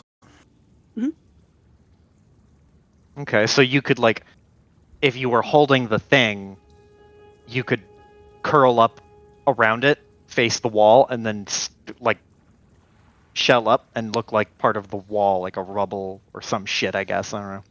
Okay. Move slowly, become invisible. Or even just like get as far as possible and still shoot the arrow kind of thing. I don't know. Hold Just a on. thought. Hold on. Didn't you mention before that Angela has minor illusion? I misread my spell. I do not have Ah. minor illusion. I have mirror illusion or something like that. What? Mirror illusion? What the fuck Fuck is mirror that? Image. Mirror image. Mirror image. Mirror Yeah, image. Oh. yeah, that's the spell. So that was my mistake. The group confusion of like, what kind of bullshit spell have we not heard about? Yeah, the fuck is mirror illusion? I mean, I don't really have any class features that are built for this sort of shit. I mean, unless you want to have button cast push pull twice, push and then pull. No. That would Yeet take. and then yoink. What would? Well, again, if you're yeeting it, the object would fly across the room. Like Yeah, that's the problem. That's why we We- need a distraction. we need to make it somehow sneakily scurry to the other side of the room. Yeah. I mean, I could sneakily scurry it. Do you have a climbing speed? You're a bug man. Hang on. Sometimes bugs climb. Not this bug. Darn it. I'll say for the three crane, because I mean, I have 4 arms. yeah, if you want to have a climbing speed of like 25 feet, Okay. you can have a climbing speed of 25 feet. That's not too insanely overpowered for a little three crane. Yeah. I would. I gain a climbing speed equal to my walking speed in 1 more level. I would think that you could take the little noisemaker and scurry across the ceiling, way up out of sight, until you're on the other side of the room. Carefully, like tuck the noisemaker somewhere so that it won't be obvious where the sound is coming from. In addition, so I can have this thing have up to 3 effects. And I'll list out the effects I can do. I can do a 6-second long recorded message. I can have it emit an odor or another nonverbal sound, or a static visual effect. So I could also make it have like an image of a gazer, or a death kiss or something, as well. That is an option. And I can have 3 things affecting this at once. I will say, this is something that we can adjust as you level, that for right now, the image would be a small image. Yeah. Because okay. otherwise it Another- starts being like a high-level spell.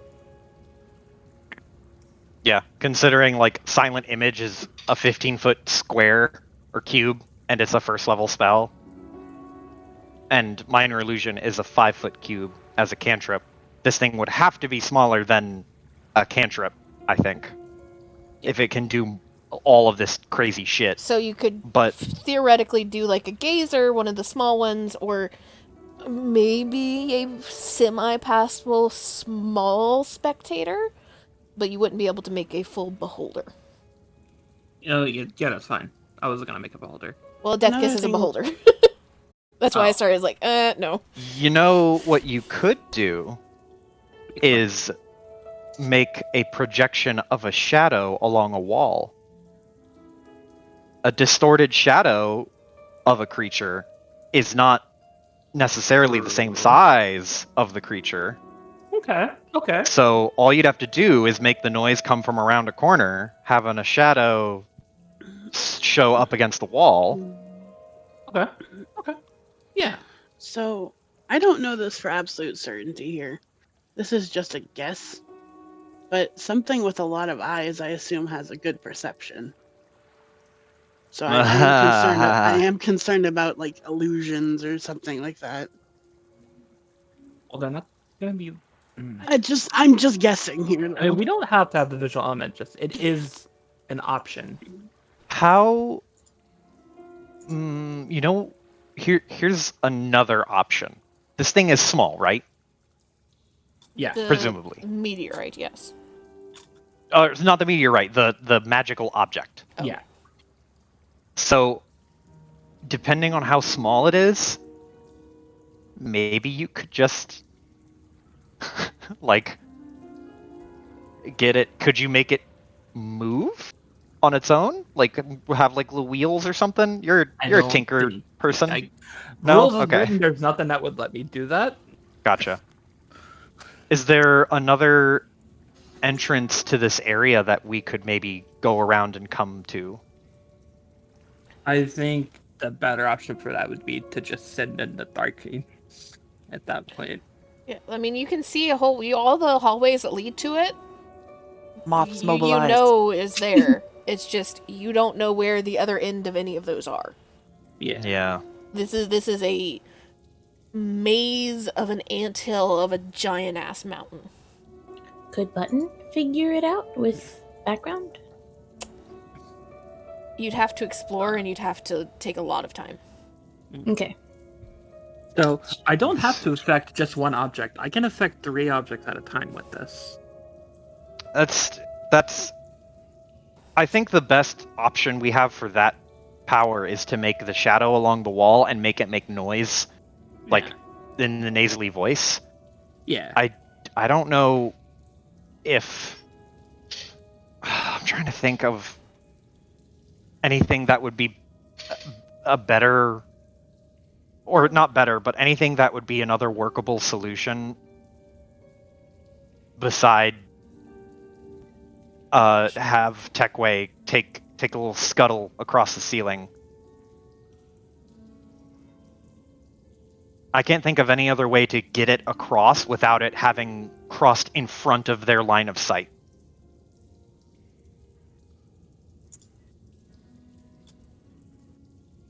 I forgot that I can show these to y'all better. Yay. Gross. So what y'all think? The other I guess the other option is smash and grab. We just go fast as fuck. Yoink. That Wait. said, Z, if I were to use a shatter, could I like make a blockage on our way out?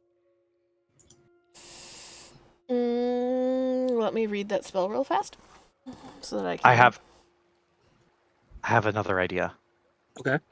You can make 3 different items do one of the weird magic-y Yes. things, right? Yes. Grab 3 small little rocks from nearby and make them all project an image that it doesn't have to be super detailed. It just has to be convincing enough from a distance to look like the meteorite. And we can have it sit somewhere. And then if we smash and grab, we can just leave behind the fake ones so that they're distracted by them and try to grab them and take them back. But like we could just fast as fuck boy rush out there, grab it and rush back, and then as we're running they're like, "Hey, you motherfuckers." It's like, "Oh, we left it behind. Oh no." And then they're like, "Oh, okay. Well, it's fake." And they run ahead and then see another fake one. And they're like, "Oh, okay. Well, this one's fake." I can leave behind one object to do that, but I think more than one for that's gonna be a little silly. I think having exactly 2 would be perfect because like the shit poster in me believes they would fall for the first one and be like, bullshit. And then they'd see the second one and be like, okay, it's gotta be this one. Maybe they fucking bailed on it. And it's like the just the Joe, I classic respect Bugs Bunny your rube. optimism, but I don't think that's how it's gonna go down. As far as the shatter goes, you can try to use shatter. It would likely cause some rocks to fall. You would not know if it would fully like cause a full cave-in, or if it would just cause some like obstacles that would make them like pause and have to wait for rocks to stop falling to fly through. But it would be a matter of how much damage you rolled. Okay. So that is option as well. Yeah. So it may not. It might, if you rolled really really good, it might cause a not full cave-in, but a large enough blockage to stop them, or it might just slow them down a little bit. Okay. Does anyone have a torch? A what? Yeah, torch. I have a torch. Yeah, I think we all have torches. I have oil. We could just literally make a thing of fire as our escape. They can float. Started the Like a fire. wall of fire. They Yeah. can float. Through fire? I'll remind you, this is a 10-foot tall ceiling, at minimum. And it would just be oil, though. There's nothing here to burn. It's like a cave. That's a good idea, though. If we had like It shit would- to burn. It would at least make like a fire screen for some, like maybe I guess around, but the oil would burn pretty fast, I think. I've got 2 things of oil, so Okay, Eh. oil is good. Free oil. I could also throw net. every torch down. I have 10 torches. Oh, okay. So weird idea, but Uh-huh. hang a net in the way and set it on fire. It would delay. It wouldn't last long, but it would delay for a little bit. Ooh. I have a couple nets, so Oh. Bye, Mandy. Okay. Bye, We can Mandy. set that up as long as we can. The thing is, that would impede us unless we do it as like the last thing. well, I'm saying it like essentially put it where Nevelier and I are standing. Essentially, like set it up there and light it as we run. I think our initiation for this sort of plan would just be buttons yoink.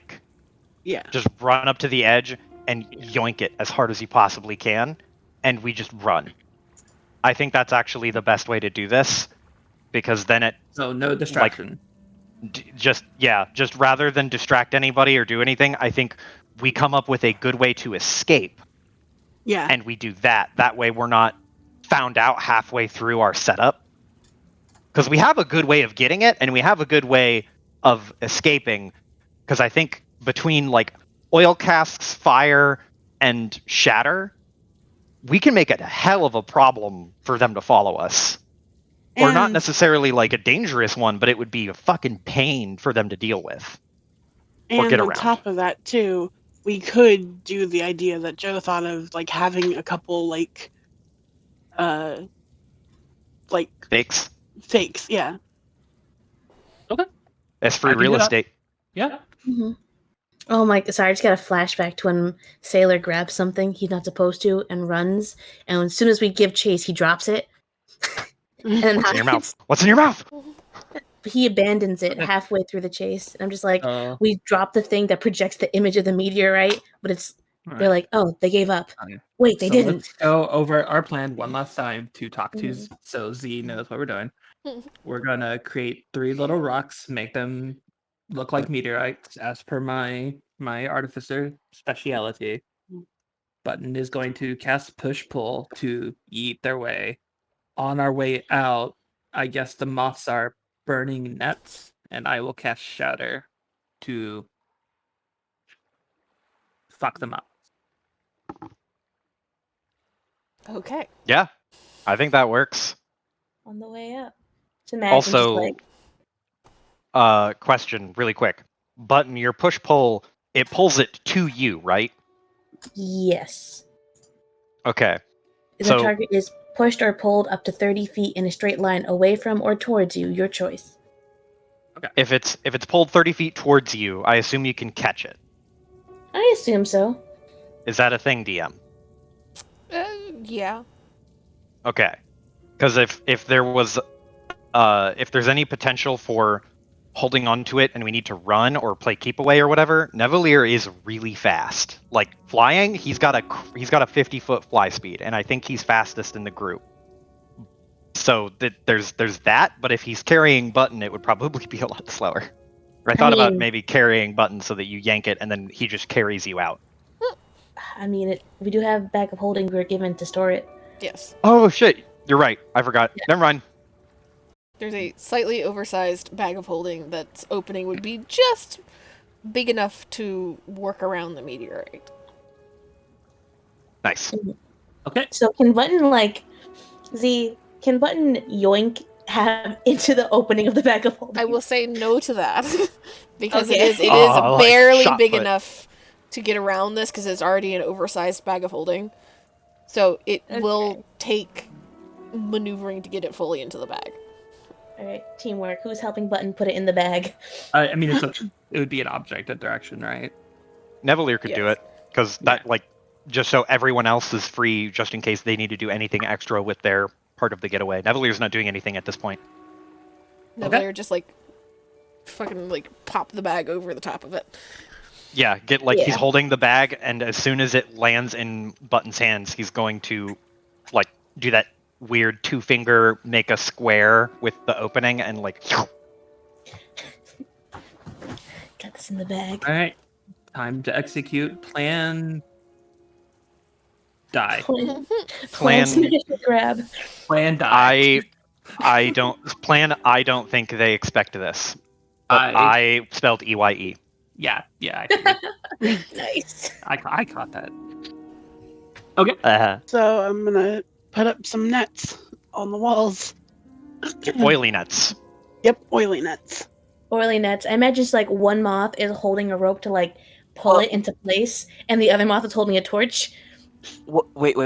And so, I mean, the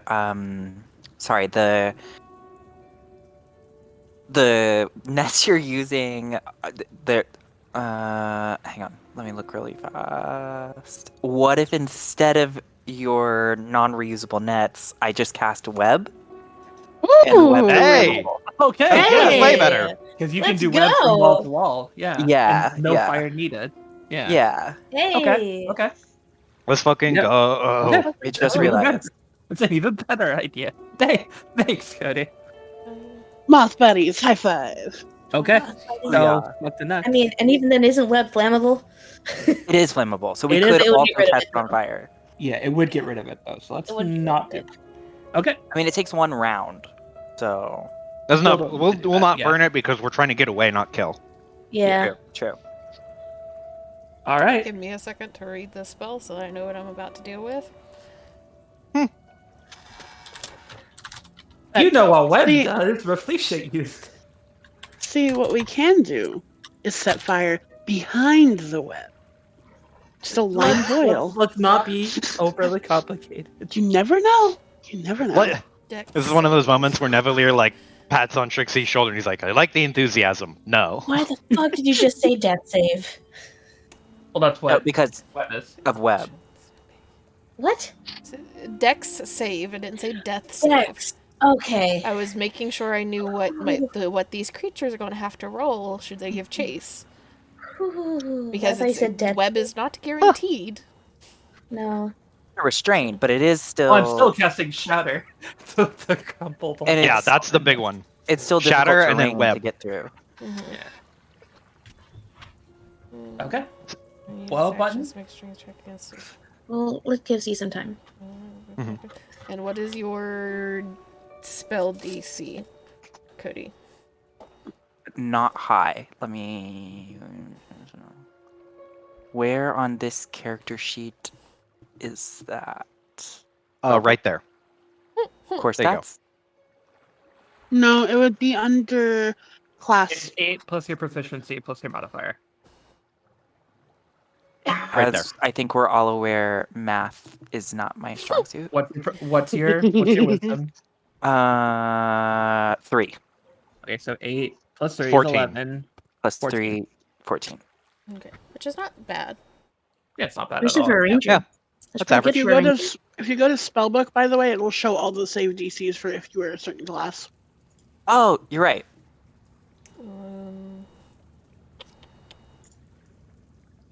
Shatter does have a Constitution save. Should they all be in there? What is your con save, Piper? It is also 14. 14. Okay.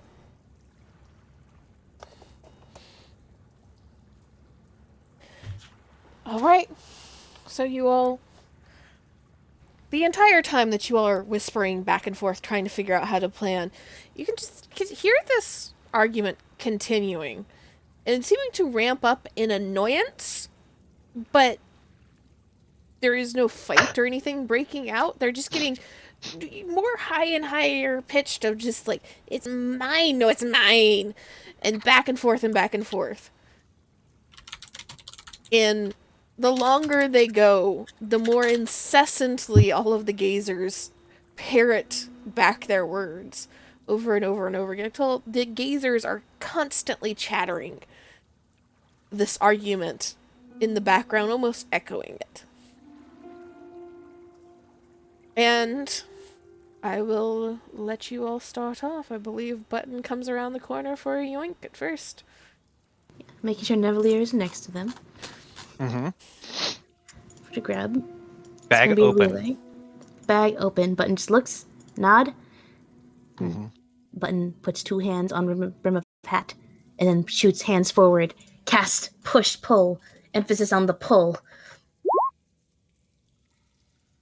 Okay. The DC, the save is only for a creature. So Yes. just you. So the meteorite, there's just this like millisecond after the magic you feel wrap around the meteorite that you're uncertain if it's going to move, and then you see it tilt and then start to fly towards you. And there's a moment where it seems like nobody notices. Then 2 of the gazers that the meteorite flies past fall silent as they just kind of turn to watch it. And seemingly noticing the sudden silence of these 2 gazers, the spectators fall silent. And you see now 8 eyes. And then a multitude of eye stalks turn in all of your direction. Right as Button, you catch the meteorite in your hands. And it is far heavier than you would have thought it would be.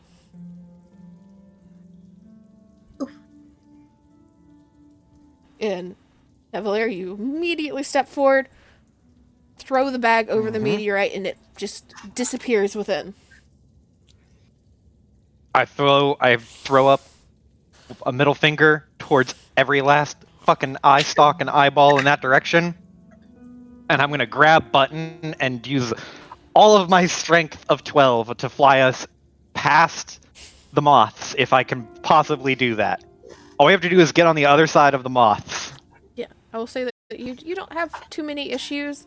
Button is surprisingly heavy for something so small. Ugh, But you're able to to move Button past the moths. I'm assuming Angela was also behind the moths rather than up front. Piper. Well, she is tanky, so she would have been up front initially, but as the plan came together, she kind of fell back. Okay. So yes, behind the moths. Okay. Yes. And there is just this like beat of silence across the caverns, and then you just hear a multitude of shrieks following you. And you hear at least one of the voices shouting, seemingly towards the Orog, of, "You big lug, get them!" And you begin to hear the shrieks following, and then the heavy, thundering steps of the Orog starting to move.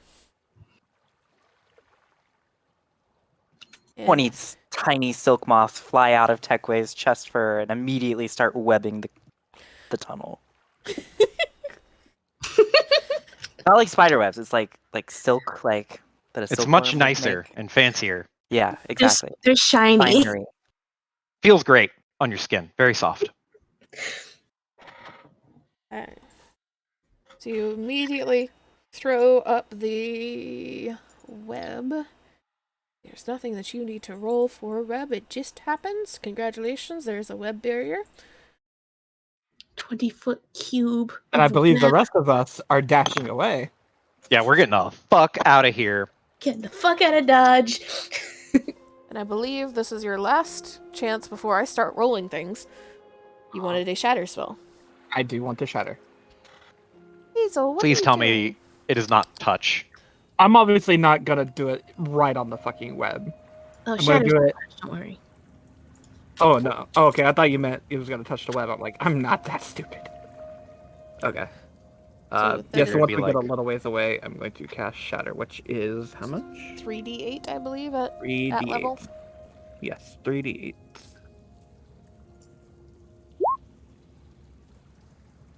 Okay. Very, very well balanced. Yes. So that'll be enough to cause rocks to start falling. It will not cause a full cave-in, but it will slow them down. They gotta get through the web. They gotta get through the fallen rocks. Anyone got fucking greed or something? What if I No, did they it again? Jesus Christ. If they couldn't fly, I have caltrops and ball bearings. Lots of them. If Throw only. them anyway because there is a troll. True. Yeah. Is he giving chase? Oh, they're all I giving imagine. chase. There is now 9 monsters after you. Yay! Time to go. So Yeah, I'll drop a thing of ball bearings if that'll help. let me see Yeah. here. Okay, that's a 20, a 9, a 9, an 11, a 17, and a 20 before adding. This is some Scooby Doo shit. 16. So that is 2 of the gazers get caught in the web. And then these 2 have a plus what?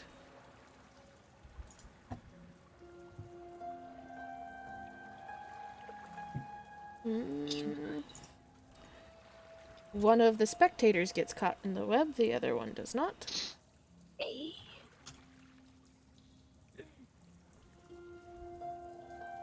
And then this guy. Oof, that Dex. The ogre also gets caught in the web. So, you essentially have these 2 we're following, so I'm keeping track for myself.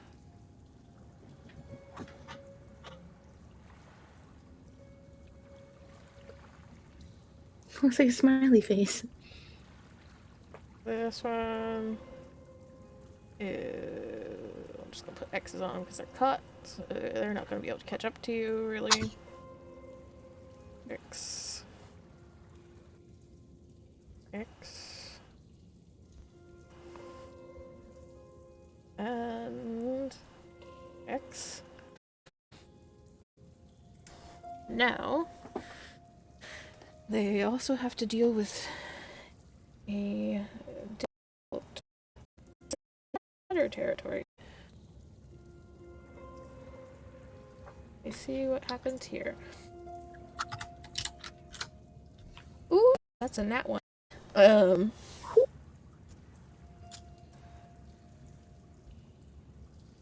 Okay. This one also gets caught. And this one will get caught. At the very least, it's difficult terrain. So, as you all rush down the hallway, you hear all of the creatures behind immediately give chase. And the moths, as the last people through, you kind of glance over your shoulder, and the 2 of you can see the gazers leading the charge. Tekway, you're kind of satisfied right before the bend in the long passage that you're going down, you can just barely see a couple of the gazers get caught in your web before you turn the corner. And you hear this cursing and shrieks in languages none of you are quite certain what they are. Just knowing that they're all mad, and 2-3 seconds later you hear just the bellowing of this ogre as it starts trying to get through the web, very clearly slowed down and falling behind. As they pass through where Angela has cast Shatter, another couple of the gazers just get hit smack in the eyeball and crushed down by rocks falling from the ceiling. The other gazers in the final spectator seem to be trying to move very carefully through the passage, getting showered by rubble and stone, but none of them quite getting hit and quite getting fully stopped, though they are slowed. And this manages to push them far enough behind that none of you can see them. You're moving through the twisting passage just fast enough that though you can hear them echoing and you know that they're still trying to chase you down, they're out of sight for the moment. Are you wanting to try and do anything else from your plan? Or are you just running headlong? Yeah, let's just go. No, fuck it, we ball. We're out. I mean, unless one last ditch effort, drop a fog cloud so they can't see us. This is fine with me. I could also drop another shatter. Because you don't have to stop, or a Nevalier doesn't have to stop running. Yeah. If you don't have to stop moving to throw that out there. Yeah, Valier's carrying Button, the sack of flour. Another thing, we should probably have someone druidcraft when we get out to the gravel, so they can't fall. They have a harder time following us. Yeah. And I'm going to, once we get out of the caves, I'm going to call Tarta while running, or I guess flying forward. Get the ship! We're coming in hot! Oh, maybe drop the thingies? The decoys? Yeah, also drop the decoys. Drop the decoys. Let's go. So you drop I how almost many forgot about decoys? One 15 feet in, and then another one another 20 feet in, 20 feet out. Okay. So they're not all in the same place. Hey, perfect. So one 15 feet into the cave, and then 20 feet out of the cave? Yeah. Okay.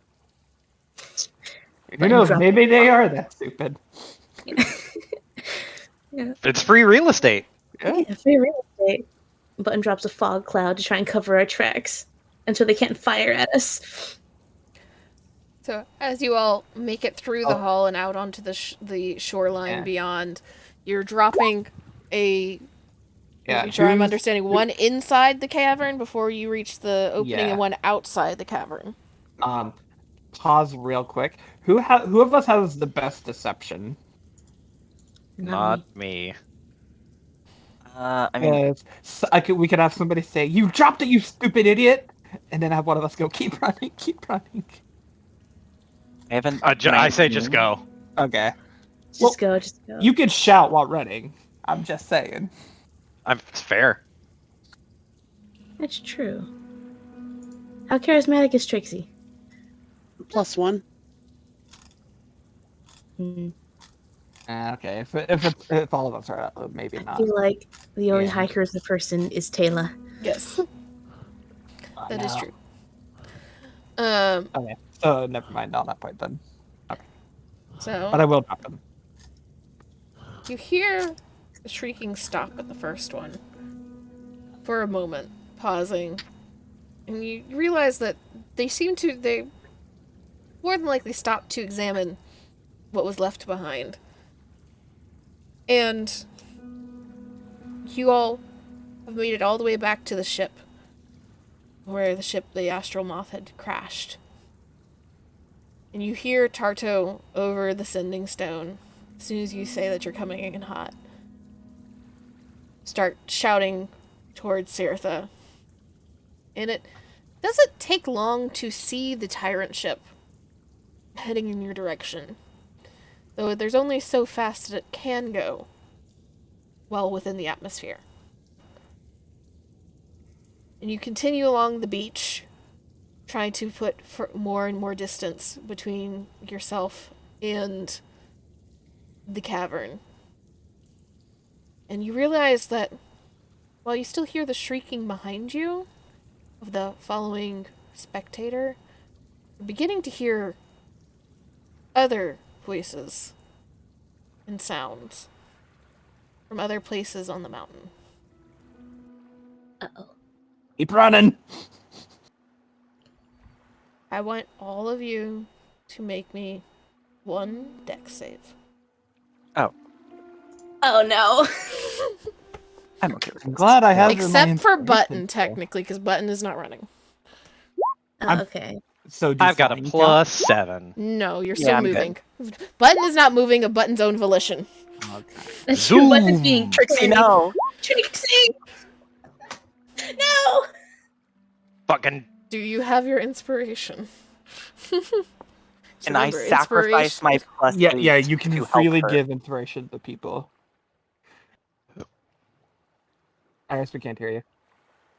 Oh, I said I don't have inspiration. So anybody have Well- inspiration left? Me and Cody do. I'll give my inspiration to. I don't know if I met it or not, so that's how I don't know if I'm supposed to give it. Make your dex say. Well, what's your dex, Angela? +1. Plus 115. Okay. Well, we know 8 is not going to make it. Yeah. Yeah, so I'd use yours. So if you're going to use Cody's, then that's a dex save at advantage. Okay. Advantage. Okay. That's better. So Yes. as Moth all buddy. of you are desperately flying along the beach, and you're hearing these various voices and the cracking and explosions from within the mountain that very clearly indicates that the Beholderkin are waking up and paying attention. Trixie, you're stumbling along the gravel. You can feel it not quite doing what you need it to do. Your legs aren't staying steady enough, and so you just launch onto the air and begin to fly, realizing, maybe I should have done this from the get-go. Didn't quite think about it once I exited the cavern.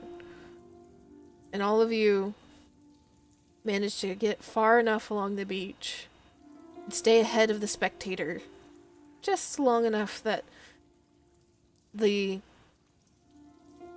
rope ladder can be dropped from the tyrant ship as it lowers itself above you. And all of you start scrambling and flying upwards, trying to get to the safety as the tyrant ship begins to lift into the air, and you turn back and you see dozens of spectators and gazers, and then Orogs, and then 3, 4, 5 beholders pouring out of the mountainsides. At first trying to give chase, but then realizing that they're not going to catch up to the ship. And one by one, you all make it into the storage bay. And the ship leaves the atmosphere of Hekatha. You all successfully manage to grab the meteorite and survive the planet of the beholders. Hooray. And that's where we will end it tonight. Hey, Hey. we're even Beautiful closer. trickery, everyone. Beautiful trickery. Sad Ryback had to die for